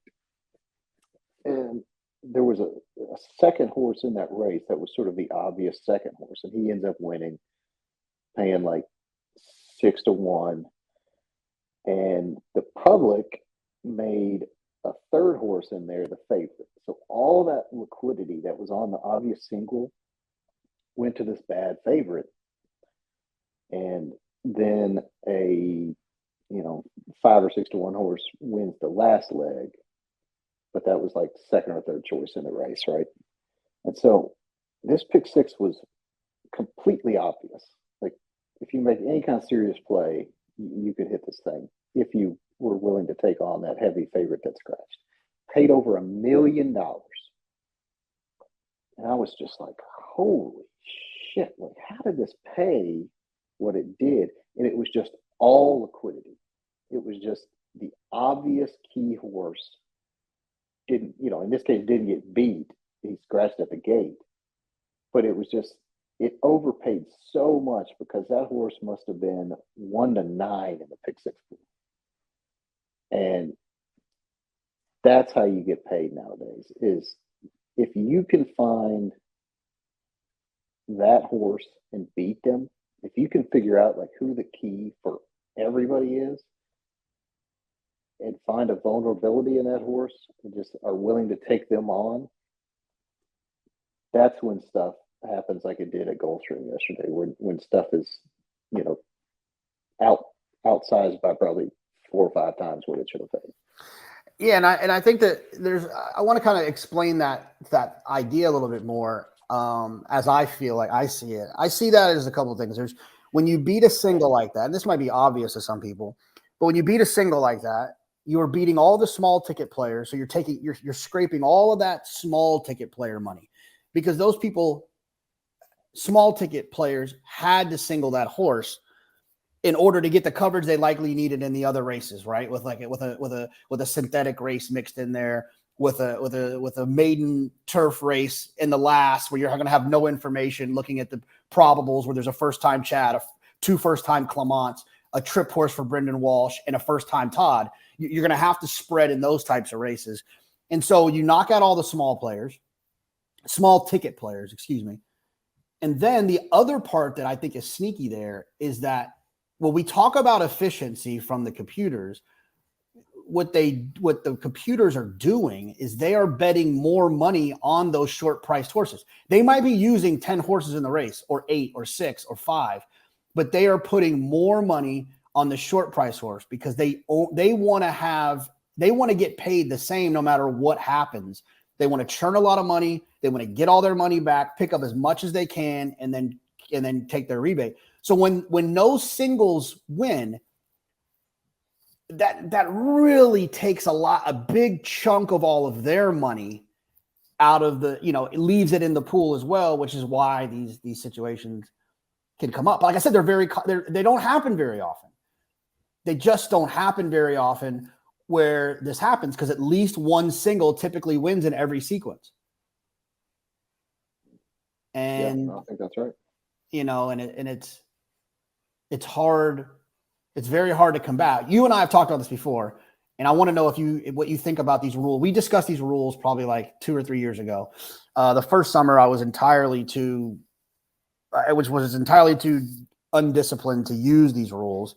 And I've tried to do a little bit better with it now, which is these rules that I had kind of made up. We had talked about it before, so I think you had an input on it, where I said I wasn't going to play multi-race sequences, pick 5s and pick 6s mostly, if in half of the races I did not feel one of these 3 ways. Okay, so in half, so if a pick 5, I needed to have 3.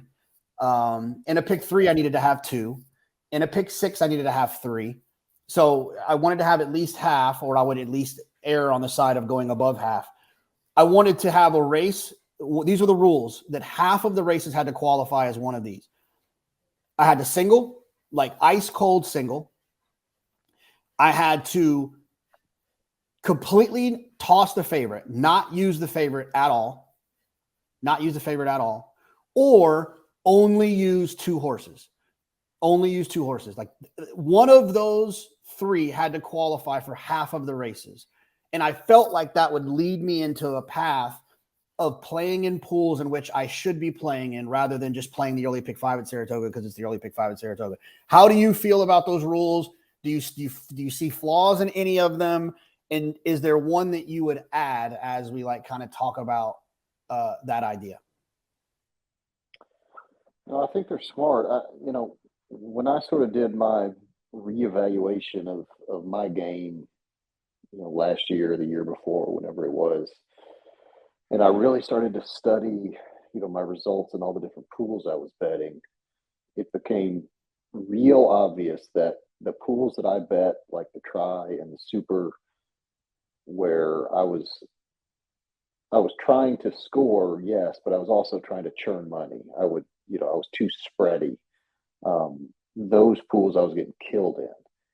The pools that I bet where it's typically 1 or 2 combinations where I have real opinions were the pools that I made all my money in. And, that was like win bets, exactas, daily doubles, pick 6s. And that's because I typically will only play pick 6s when I have those singles, or have like what you're talking about, like a real opinion in through 2 or 3, maybe 4 legs.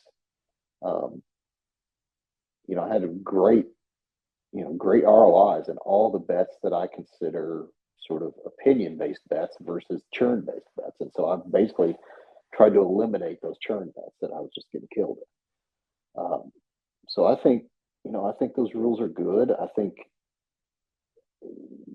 don't know about the one where you just have 2 horses. I would just say it depends on what the 2 horses are. Like you probably don't want to use the favorite in the second choice You might just want to pick between those two and just cold single if that's your opinion. But again, like with every sequence is different. It just depends on, if one of your strong opinions on a 10-to-1 shot in a 6-horse race where you're beating a favorite, you're getting great value, then it's probably okay to use the favorite in a second choice in another leg if it locks the race up. But the way I'm trying to approach, especially horizontal plays nowadays, is have a strong opinion in the pick 6. It's usually I need at least 2 singles. The pick 3, it's probably at least probably 2 singles, one strong single, and another race that I'm not super deep in. Just like you said, like 30 to 50% of the sequence, I need to be able to just lock up with 1 or 2 combinations. And then around that is where I try to get efficient. I try to, the races where I need 4 or 5 horses to lock it up, that's when I'm trying to come back and say, okay, if my 6-to-1 single wins the first race and I'm 5 deep in leg 2, I need to have the favorite 10 times. I need to have this random long shot once. I need to have the, third choice 4 times. That's where I'm trying to be efficient and just get through legs at different increments. So I'm trying to sort of meld like a kill bet approach and an efficiency approach in most of these pools right now, instead of all kill bets or all efficiency. And I'm just trying to do both of them to where if I'm right and I've got the other legs weighted properly, I'm really going to score. One thing I see you do when we talk often, and I don't do as much as I should, and I think the reason I don't is because of a point you kind of glossed over earlier, which is like the ability and the understanding of being more efficient. Because we have learned to wager more efficiently, you can be more spready than if you're just cavemaning, or even more spready than if you're just ABCing, if you're multiple ticketing. If you're wagering at a high level of efficiency, you can use and include more horses than you could if you were doing the other 2 methods. But the problem is, to your point, is that you become too comfortable, and then next thing you know, you start spreading way too much. Mm-hmm. And one of the things that I want to do, which is one of the few positives that came from playing in a lot of $2 win place contests, is that I do have the ability, and I know it's funny, and that from the TV stuff and just talking in general of me being a chalk eating weasel, those things are all true. I do have the ability to find a 6-to-1 shot that in contests I used to use as the only horse I would play in a contest at 6-to-1, and those horses won a lot. I could hit with those horses. I could hit with a 10-to-1 shot, but I have gotten away from singling those horses in sequences, allowing those horses to be huge equity boosts within my sequence, where if I could just single the 6-to-1 shot, not use 4 other horses, I could have that pick 6 4 more times. I could have that pick 4 4 more times. And those are the scores. Having a pick 6 4 times with a 6-to-1 shot you singled are the scores that make it where you can beat this game. But I've gotten away from it because why single the 6-to-1 shot when I can efficiently treat the 6-to-1 shot like he's even money, and then fade the even money shot as if it's 6-to-1, and still catch the ticket if I'm right, or if I'm wrong, excuse me. And I think that I have to, like, to your point, I kind of have to pull away and merge the idea of efficiency with crush their souls, trust in your handicapping, if that makes sense. Yeah, no, it makes total sense. And it gets really easy to be too spready. At least it does for me in the ABC method and some of the other tools that we've used. It led me to use marginal horses because I thought I could price them right and weight them properly. And it became real obvious quickly that like I can't weight those horses nearly as well as my competition can. So there's just no point using them anymore. Like seahorses, unless the damn seahorse is 30-1 and it's just like a little angle thing, like a trainer stat or a trainer switch or something that you're just sort of really speculating on and it's a huge price. Like I see no reason to use seahorses anymore just because it's if it's the fourth or fifth most likely winner, but there's nothing really changing about the horse, I would just rather use the most likely two winners or the most likely winner instead of these marginal, sort of bad opinion horses that I think I can weight properly. It was leading me to bet too much money into even if I was hitting tickets, it was like, okay, well I spent $2,000 and I hit this thing and got back 4,000. That's not long term. That's not sustainable. You're just going to get killed doing that. So I'd rather bet $200 to get back to 4,000 and be wrong a few times because I know eventually I'm going to be right enough over time to make up the difference. Yeah, I got way too comfortable. I've gotten way too comfortable and like that whole idea that I used to kind of make fun of a lot, which is like that being willing to lose. Mm-hmm. Like I think that there has to be a willingness to lose, because if you're trying to protect yourself from losing all the time, you're giving away too much equity. And to your point, like on that, spend 2,000 on a sequence, get back 4,000. Like, yeah, it's not a sustainable way of doing it, especially because of you're spreading too much. What happens in those situations is that you say if you spent 2,000 and you got back 4,000, say you hit the pick five times, and that's what got you to that 4,000. I think the point is that if you didn't use that 30-1 C, you didn't use that favorite defensively as like, even if you priced it correctly, you, instead of having that 5 times, you now have it 15 times or 10 times. Mm-hmm. And instead of 4,000, you're picking up 8 or 12. Now that is something that is more sustainable. It does make more sense. But I think that's one thing that it's funny. It's kind of the gift and the curse of like becoming more efficient as a wagerer has made me a better wagerer, but it also has come with me kind of picking up some bad habits that I have to then I'm starting to have to peel off. And that's another thing that I wanted to kind of point out to you that I was talking to someone about the other day. Actually, I think I was talking to G about it, is like one thing that's also happened to me because I have played so much and because I have seen so many races and watched so many races and handicapped so many races and seen so many scenarios. And I would imagine that you've watched and seen probably 3 to 5 times more than I have. I can now find a way. I can design a way that any freaking horse in a race can beat me. Mm-hmm. I can see that way. And it's not me being scared or me being, being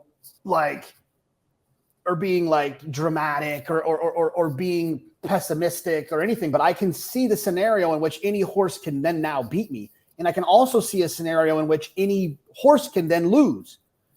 And it makes me use horses that I shouldn't use because I have this intense library of ways to get beat. Yeah, no, I think that's true. And I think the opposite is also true. Like I've found, I can find bets way too easily. Like we've done it so long and seen so much that like, it's too easy to sit down and say, oh, well, shit, this horse, he's 20-1, he can win. I can envision this scenario, blah, blah, blah, blah, blah. And then all of a sudden what really should have been a no bet becomes a bet. That happens to me all the time. And that's why, my best scores throughout history have always been with like 5 seconds of handicapping, like where it just jumps off the page. This horse is going to run huge. He's going to be a good price. And then, it's when I'm really like grinding on the handicapping aspects of things, I'm probably doing things wrong, honestly, because you just start to create scenarios like you were just saying, like, well, what if this happens? What if that happens? I need to cover this. And then, blah, blah, blah, blah, blah. And then all of a sudden you bet too much. I actually did this last Wednesday at Happy Valley where I sort of went over my limit just because I was sitting in front of the TV and, made some stupid marginal bets that I shouldn't have made just because, what the hell else am I going to do? I'm just sitting there. So yeah, I think there is, that's why, going back to what we talked about earlier about, handicapping versus wagering, the best bets are the easiest ones to see. So at this point in the process, like, why spend that much time handicapping? I'm not saying it's not important, but I think if you're just starting out and you want to play this game at a high level, study the wagering side of it and study the pools and the liquidity side of it 10 times more than you do handicapping. Because as you said earlier, there's so many different figures out there. There's trip note services now. There's pace services. There's so much shit that's out there that didn't used to exist from a handicapping perspective that, like, you can get up to speed on handicapping in 2 days and be just fine. Like, there's just not that much different stuff out there unless you're willing to do what Paul does and make your own stuff, like that. But even then, like, I'm not making my own US stuff anymore. I haven't made figures in US in months because I wasn't betting it. I do think there was still an edge with them, but it wasn't worth the time. So, study the pools, man. Just sit there and watch the pools. Learn which favorites are vulnerable and just have some sort of past performance to look at so you know what you're looking at and can start getting ideas on why they're vulnerable. But that's what you got to do, man. Yeah, it's funny because, like, look, I'll just be very honest. This is a story from recently where, look, I'm on air on the weekends, right? And there's times I have Austin on the weekends, and I don't, when I'm on air, he just hangs out and plays video games or chills or whatever for 2 or 3 hours that I'm on, and I have a lot of breaks. I can go check on him, make a peanut butter jelly sandwich, whatever, do whatever. But in the mornings, it's like I try to, like, go do something with him. We'll go to the park and play basketball, or we'll go eat, or we'll go do something, whatever. And there was a day recently where I didn't get to like really sit down and handicap the races that I was on TV for. I mean, I looked at it and I have such good trip notes that I can I don't have to watch a bunch of replays and so whatever. But there was a day where I went through and, like, kind of fast capped, to your point, like, open it up. All right, here we go. Okay, who's gonna get the lead? Okay, where the figures at? Well, this horse is drawn outside, fast paced figures, comes in third off a break. Okay, circle, boom. Like, and that's what I was doing. And I wasn't really looking at prices. I wasn't beating myself over the head with, oh, this horse could do this horse could do that. Oh, what about this horse? What about that horse? Oh, what about this trainer? He's sneaky. Oh, what about, I didn't do any of that. I just went through and looked at what I know a good horse looks like and what a good bet looks like and what a good opportunity looks like. And I had an outstanding day. I had a 6-1, a 5-1, a 4-1, an 8-1, like, and I was just boom, boom, boom, boom, boom. And that was just a reminder to me of, like, I kind of have to not stare at these races the way that I have been staring at them all the time, because it's creating too much doubt in what needs to be more instinctive, because I have enough. To me, it's like, I'm not comparing myself to Steph Curry. That's what I'm saying. But it's like Steph has shot so many shots and has worked so hard on his shot. He's not thinking about shooting anymore. He just shoots. And what I'm doing is I'm thinking about, I'm dribbling, I'm going to the line. Is my left foot straight? My right foot straight? Where's my elbow at? Is my follow through? Where am I aiming? At the front of the rim, the back of the rim, the middle of the rim? Who's guarding me? Are they guarding me? Are they going to block this shot? Like, Steph doesn't think that when he shoots. He just shoots. And it's why he's such a good shooter, because he's put in the work. I've put in the work. Now just be a good shooter. Just go out there and shoot. Let it rip.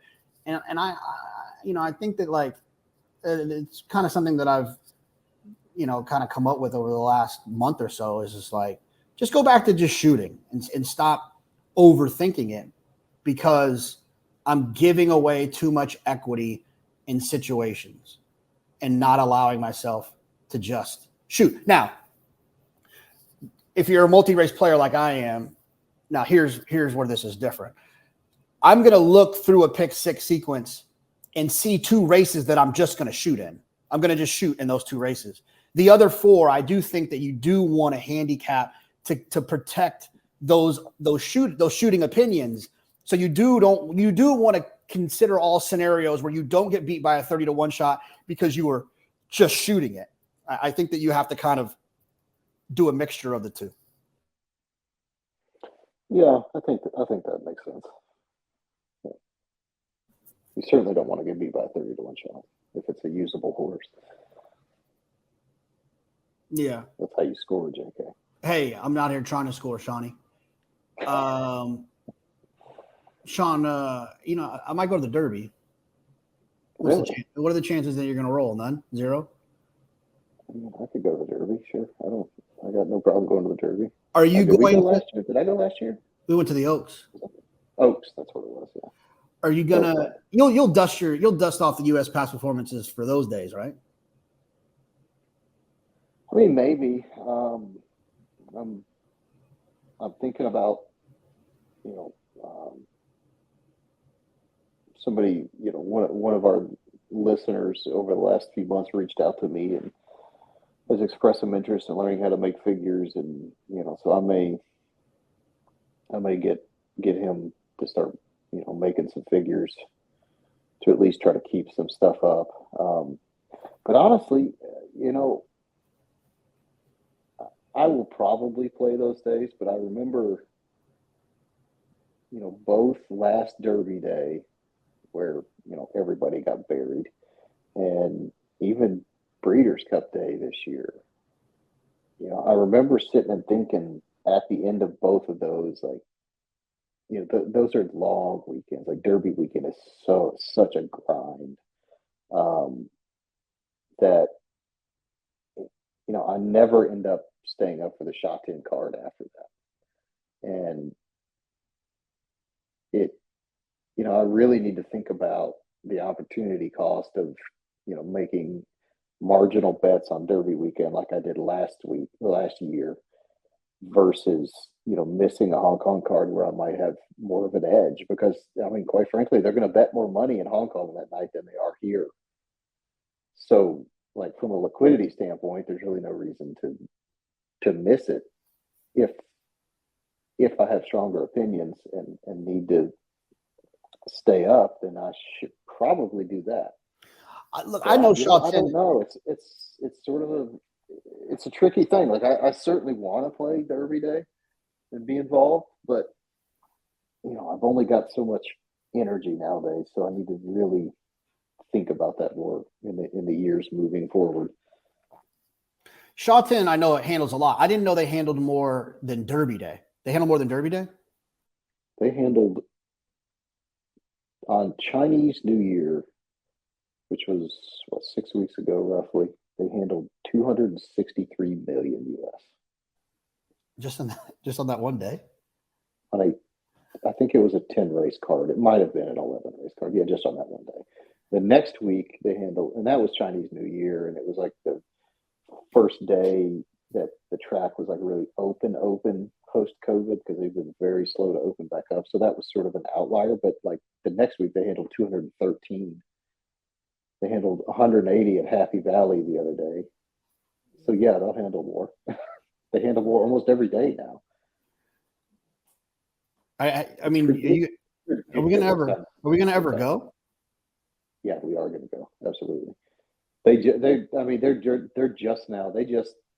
Last week they just went no masks in public. I mean, they're so slow to get things back open over there, and I wanted to go last year, but the quarantine rules were you had to stay in a hotel for a week before you could even do any any of your business for going to Hong Kong. So, we're gonna go because Okay. I mean, like especially the Happy Valley cards on Wednesday. Well, it's Wednesday night over there. Like they just look like a blast. Like there's bands, there's a beer garden that's always jumping. There's tons of races to bet. It just looks so fun. Yeah, we'll go one day. I don't know. We'll have to do like a week trip and go to hit both Happy and Shatin though.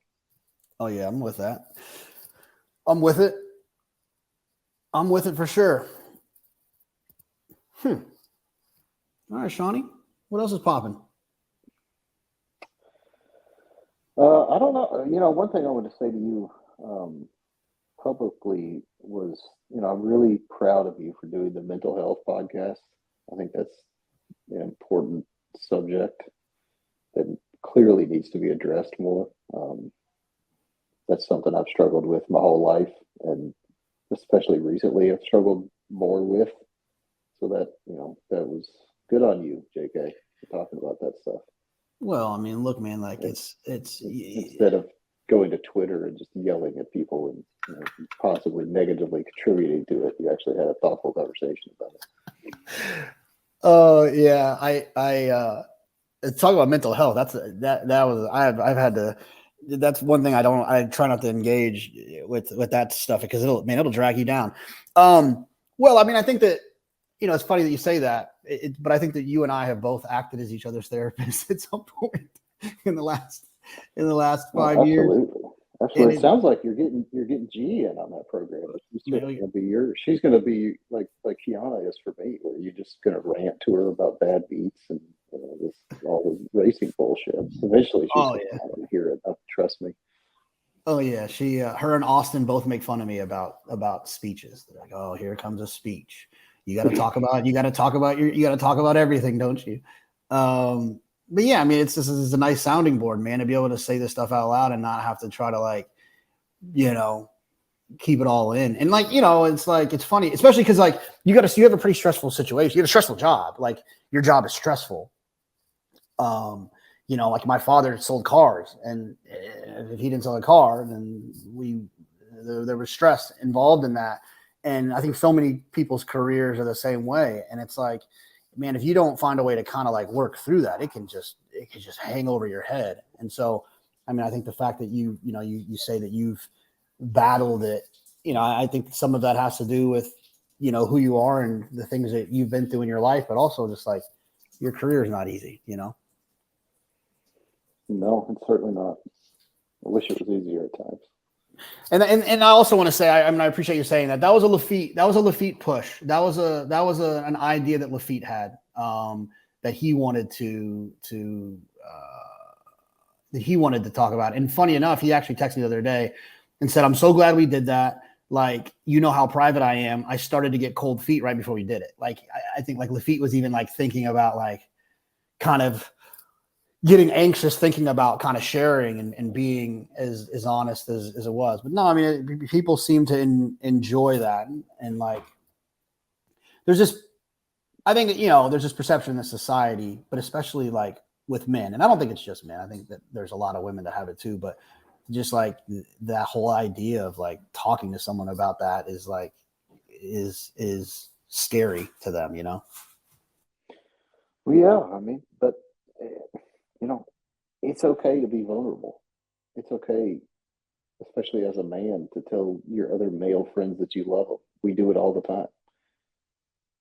It's to me, it's important to let those that you love and care about know that, as opposed to being, too fucking tough to say anything, or too prideful to say you're sad about something. I mean,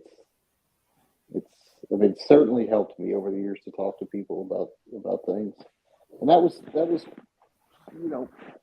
not really a mental health thing, but that's why I approached Pete about doing the diary show. Was just I wanted an outlet to talk about my current struggles, and if somebody can learn from it, great.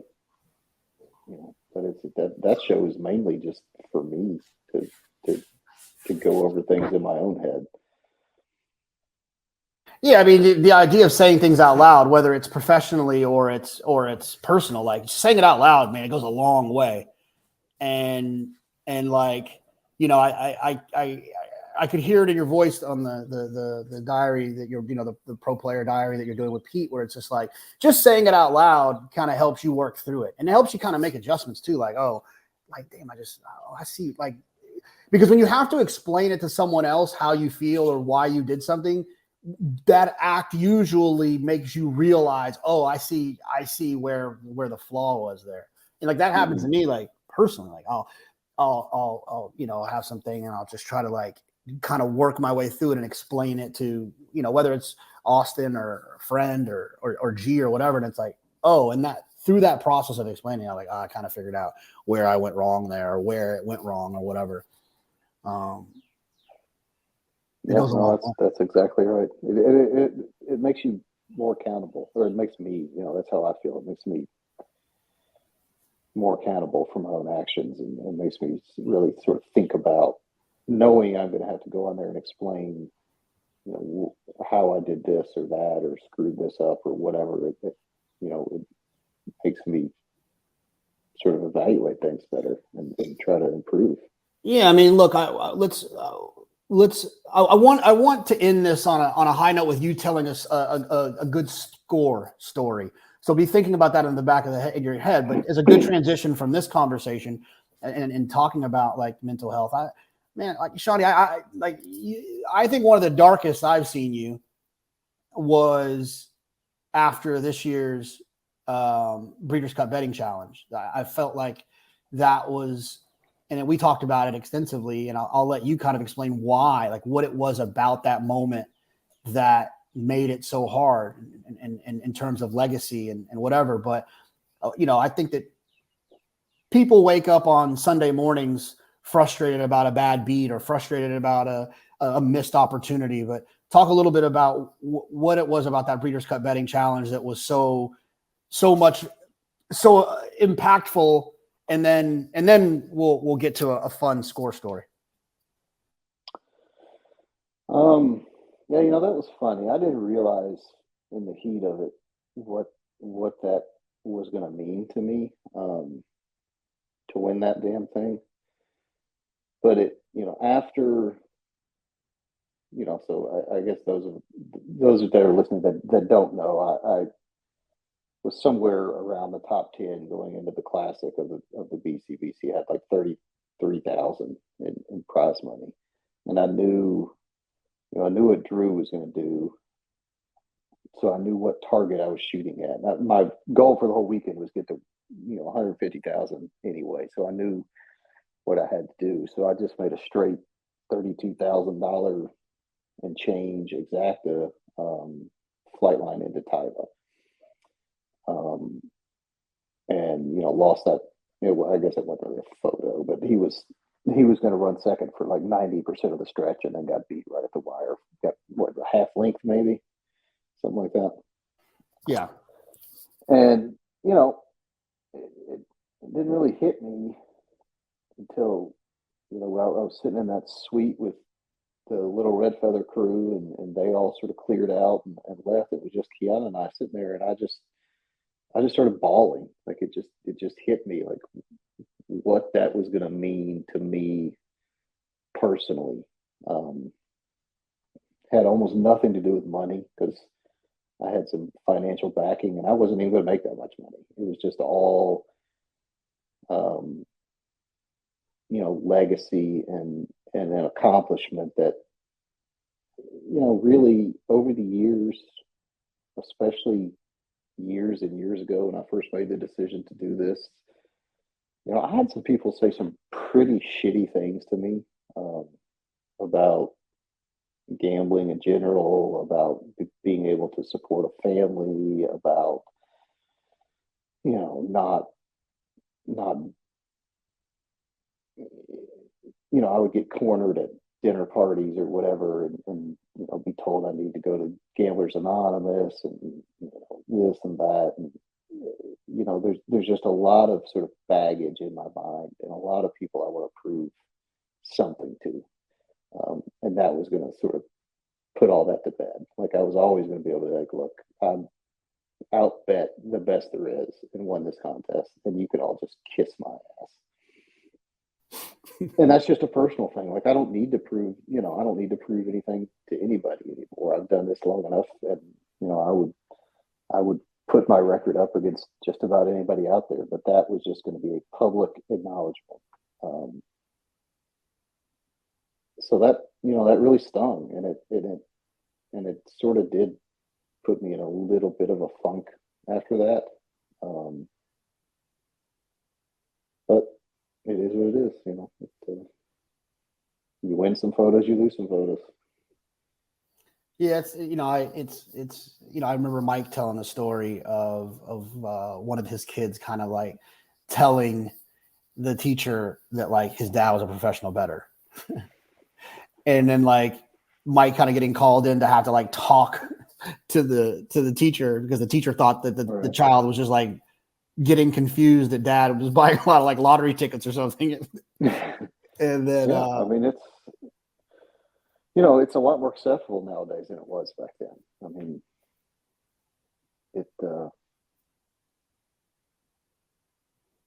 there were some tough. I mean, even some family members I had to hide it from for a while, just because they would be offended by it, for like religious reasons and whatever. But it is what it is. Well, like I said, I wanted to end this on a high note about some scores, and I realized that like my score, like one of my favorite score stories. I probably haven't told it in a long time, and like because it's I feel like I probably have like new people listening and new listeners. So I'm going to give you my favorite while you think of yours, hopefully to inspire yours. But one of my favorites ever was 2015 Derby, when we were staying at this. We found this guy named Herb. His name was Herb, and he had this like bed and breakfast in Louisville. We like found him on Craigslist, and we were staying there. It was like me, Robert, and like a couple of kids that I knew from when I coached. They went to school where I coached. They were all on my football team, and then they ended up moving to Austin and going to the University of Texas. And then like we just stayed in contact, like going to lunch with them and stuff. And then for their, I think it was maybe their senior year, we took them with us to the Derby. And so we get, and it's funny, one night they ended up having this guy Herb come pick us up. We made it their job to get our transportation. They got a phone number of a cab driver. They had Herb's number in their phone too. They called Herb and said, "Hey, can you come pick us up at 3?" And Herb's like, "Sure." He comes and picks us up in his like Ford Ranger. And there's 4 of us in a Ford Ranger with like one of those little cabs with 2 seats that face each other in the back. And he took us to the Derby, or he took us to Oaks. On Derby Day, we got it right. We took we got like a car service to come get us. And on the way to the track, because we don't usually go till like stakes days, on the way to the track, I called Nick Tamaro, because that was a day Divisadero was running, and I wanted to play I was going to play the pick 6, but I wanted to play a pick 3, and I didn't look at the Pat Day Mile for some reason. So I called Nick Tamaro, and I said, "Nick, who can I single in the Pat Day Mile?" He said, "Competitive Edge." I said, "Okay, cool. Competitive Edge is in there. Divisadero is in there." And then I wanted to bet Dame Dorothy, who was facing Judy the Beauty, who was the Breeders' Cup Filly and Mare Sprint winner before. So we get dropped off on the backside, basically, at Churchill. So we have to go through the infield to get to the civilized side of Churchill Downs. And I'm with a bunch of people who aren't trying to get a wager in. So I'm sprinting through the infield, dodging tank tops and coolers and a lot of Coors Lights. And I get to the front side. And if you've ever been to Churchill on Derby Day, they hire a bunch of like teachers and people who aren't tellers normally. So there's still a level of kind of uncomfortable nature on the first floor where all the kind of neophyte fans are. They don't have to be expert wagerers or wager takers. And I walked to the window and I said, "Can I get a $300 pick 3?" And I called it whatever it was, but it was like Competitive Edge, Dame Dorothy, and Divisadero. And the lady goes, "Are you sure?" And I said, "Just hit it." And I look back and I look up and they popped from the gate and then the ticket came out. And that $300 ticket paid $42,000.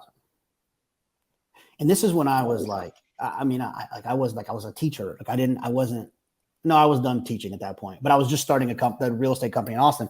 And like that 42,000 was a very, very well needed 42,000. That's my favorite score story. Shawnee? My favorite score story, just from a personal level, was like before I even hooked up with Mike. I was at Keeneland with mom and dad one day, and mom was like super skeptical about this whole gambling, especially for a living thing. But I was able to hit like a pick 4 at Keeneland for like 5,000 or something. And like that was sort of the day that she got on board. Like she saw how serious I took things and that I had some ability to make money, and like that sort of flipped the switch for her. So that score's always meant a lot to me. But and back then $5,000 was like tons of money. I don't. One of the more interesting scores was right around Derby Day of like 2011, I think it might have been. I'd had sort of an even year. I hadn't really made any money, hadn't really lost any money going into Derby week. Like throughout the Keeneland meet, I just sort of treaded water, and I'd had this habit back then of never being very well capitalized going into Derby week. So like I was always betting just on a shoestring Derby day. And this Derby week, there was a race on Thursday. I think it was like the last race of the day or second to last. It was a turf stake race on Thursday. And I just pounded it. I got back like 25,000, had, tons of money to bet the weekend, was super excited, loved the horse in the Oaks, blah, blah, blah, blah, blah, blah. And lost 14,000 the next day on Oaks Day. Just went completely out of my mind. Didn't cash one ticket, lost the other 10 on Derby Day. I was just like, fuck, like what in the fuck just happened here? Like I had this huge score, and that was one of the bigger scores I'd ever had back then. I just gave it back in 2 days and it just didn't cash a ticket. It was completely wrong both days. So I was sort of like mentally like I needed a break. But there was a huge super high five carryover from the Derby going into like the next Thursday at Churchill, just a regular ass Thursday with, a $250,000 pick or super high five carryover before it was a jackpot. And so I put together this little game plan in my head of, I really wanted to play this thing, but also, I'd blown all that money and I couldn't afford to have like another bad, huge loss day. So I handicapped the card, and there was a race early in the day that I liked. So I said, if I cash in this race, I'm going to take whatever I'm up and put it into this super high five. So the worst case scenario is I'll break even for the day. If I don't cash in the earliest race, maybe I just have to sit it out. Maybe I don't play it, or maybe I just, buy a small percentage of Mike's ticket or something. And so I hit that race early in the day for like 8,000. It was up 7 for the day. And, Mike and I started talking about that high five, and it was a good playable race, had a good key horse that you could stick in there at like 30-1, something like that. And so we each played about 7,000 into it. So we played like a $12,000 or $14,000 ticket in this thing. And hit it for 86 maybe, and got back. We split that 50-50 at the time. So, I went from up 25 to back to even to up 40 something in like 3 or 4 days. And, it was a real good lesson in money management for me after I was able to sort of reflect on all that and like learn the mistakes I made on Oaks and Derby Day, and sticking to limits and not just saying, no, it's Oaks Day, I need to bet $10,000 for some reason today. But that was a good lesson, a good score, and a lot of lessons that came from it. There's nothing worse. There's nothing worse. There's nothing better. There's nothing worse. There's nothing better than popping before a big day where you can take a deep breath and play. And, that happened to me COVID Saratoga. I hit for 30. Dude, I'm talking about like at Keeneland when Rushing Fall won and when that Eclipse horse that won, I can't remember her name. Rushing Fall won at Keeneland. It was like when they had the meet in the summer, basically, because they postponed Keeneland, and she won some race, and I'm going blank on the Eclipse horse that won the 3-year-old race that won the. Anyways, my car is packed. I got everything. I got I got my monitor. I got everything in the car. And the last thing I did before I left was watch the last race at Keeneland, the pay leg of that pick 6. And so I had a 24-hour drive from Austin to Saratoga, and I hit for 30 before the meet. So, like, getting to Saratoga, it was just like, oh, I can just play this thing right. And then but you get a little aggressive. I think that one actually worked out. I didn't lose, but there's nothing better than popping before a big day. But there's also nothing worse than popping and then giving it all back. Like, because you just like, you think you're playing for free and you're not. And you're not making bad decisions. You're just getting racing luck. You're just getting racing luck. And like, Yeah. No, I always play much better when I've got a few $1,000s in my account versus 50,000. Like it's, when I have to really win and think about things, that's when I typically play the best. Shawnee, this has been fun, buddy. Yeah, I've loved it. I haven't seen you in a while, but I think I have a Kentucky trip in me before the wedding. Derby. That's not too far. Yeah, I mean, I'm going to definitely be there. I think like the Wednesday, Thursday, we got some stuff cooking that like we all have, like some seminar type stuff we have. It's just going to be I just have to decide if I'm going to leave on Oaks morning and then just be like either in Texas or New York for Friday or Saturday, or if I'm going to stay for the weekend and actually Oaks and Derby. No Keeneland, no green room this year? I'm going to try. I mean, it's always one that I want to get to.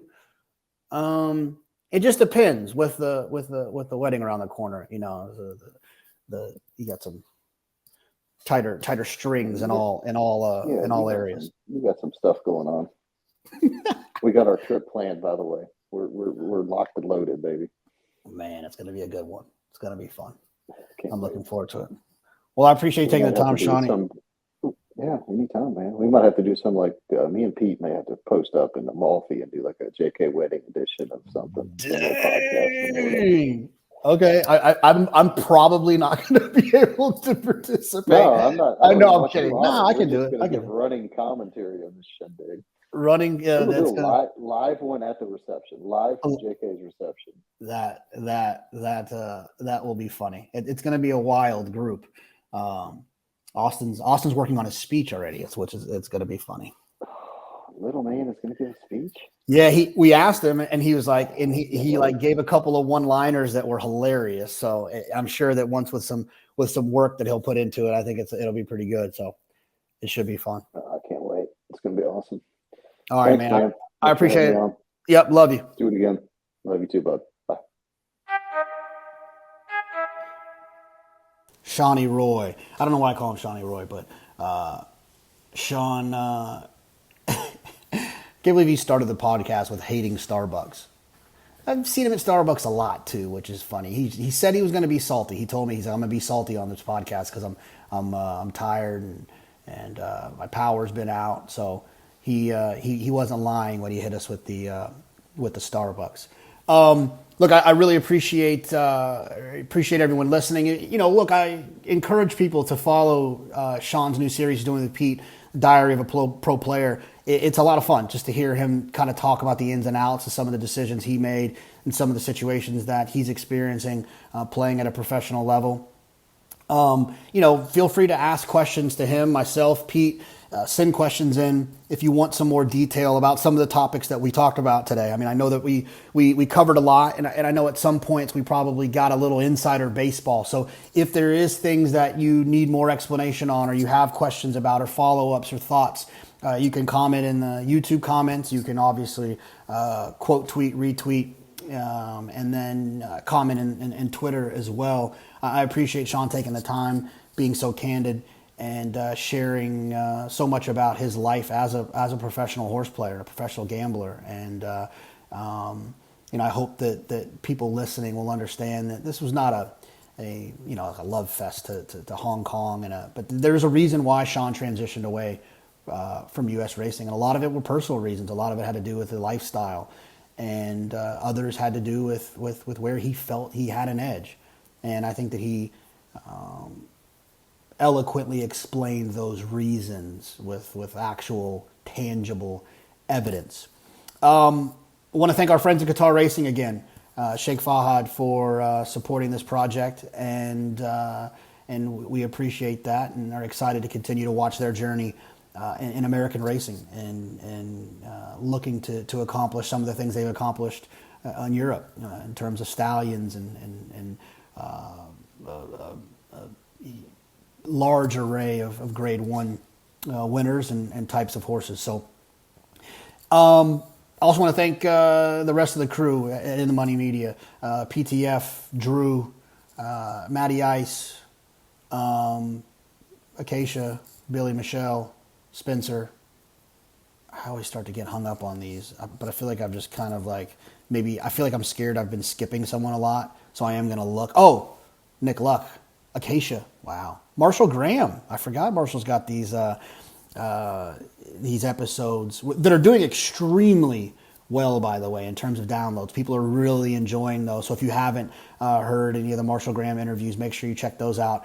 They have been doing extremely, extremely well. And then if you're into to the buggy racing, make sure you check out Edison Hatter with First Over. I appreciate it. And thanks for listening. Share, retweet, subscribe. Questions, comments, concerns. You could probably keep the concerns. We'll see you next week.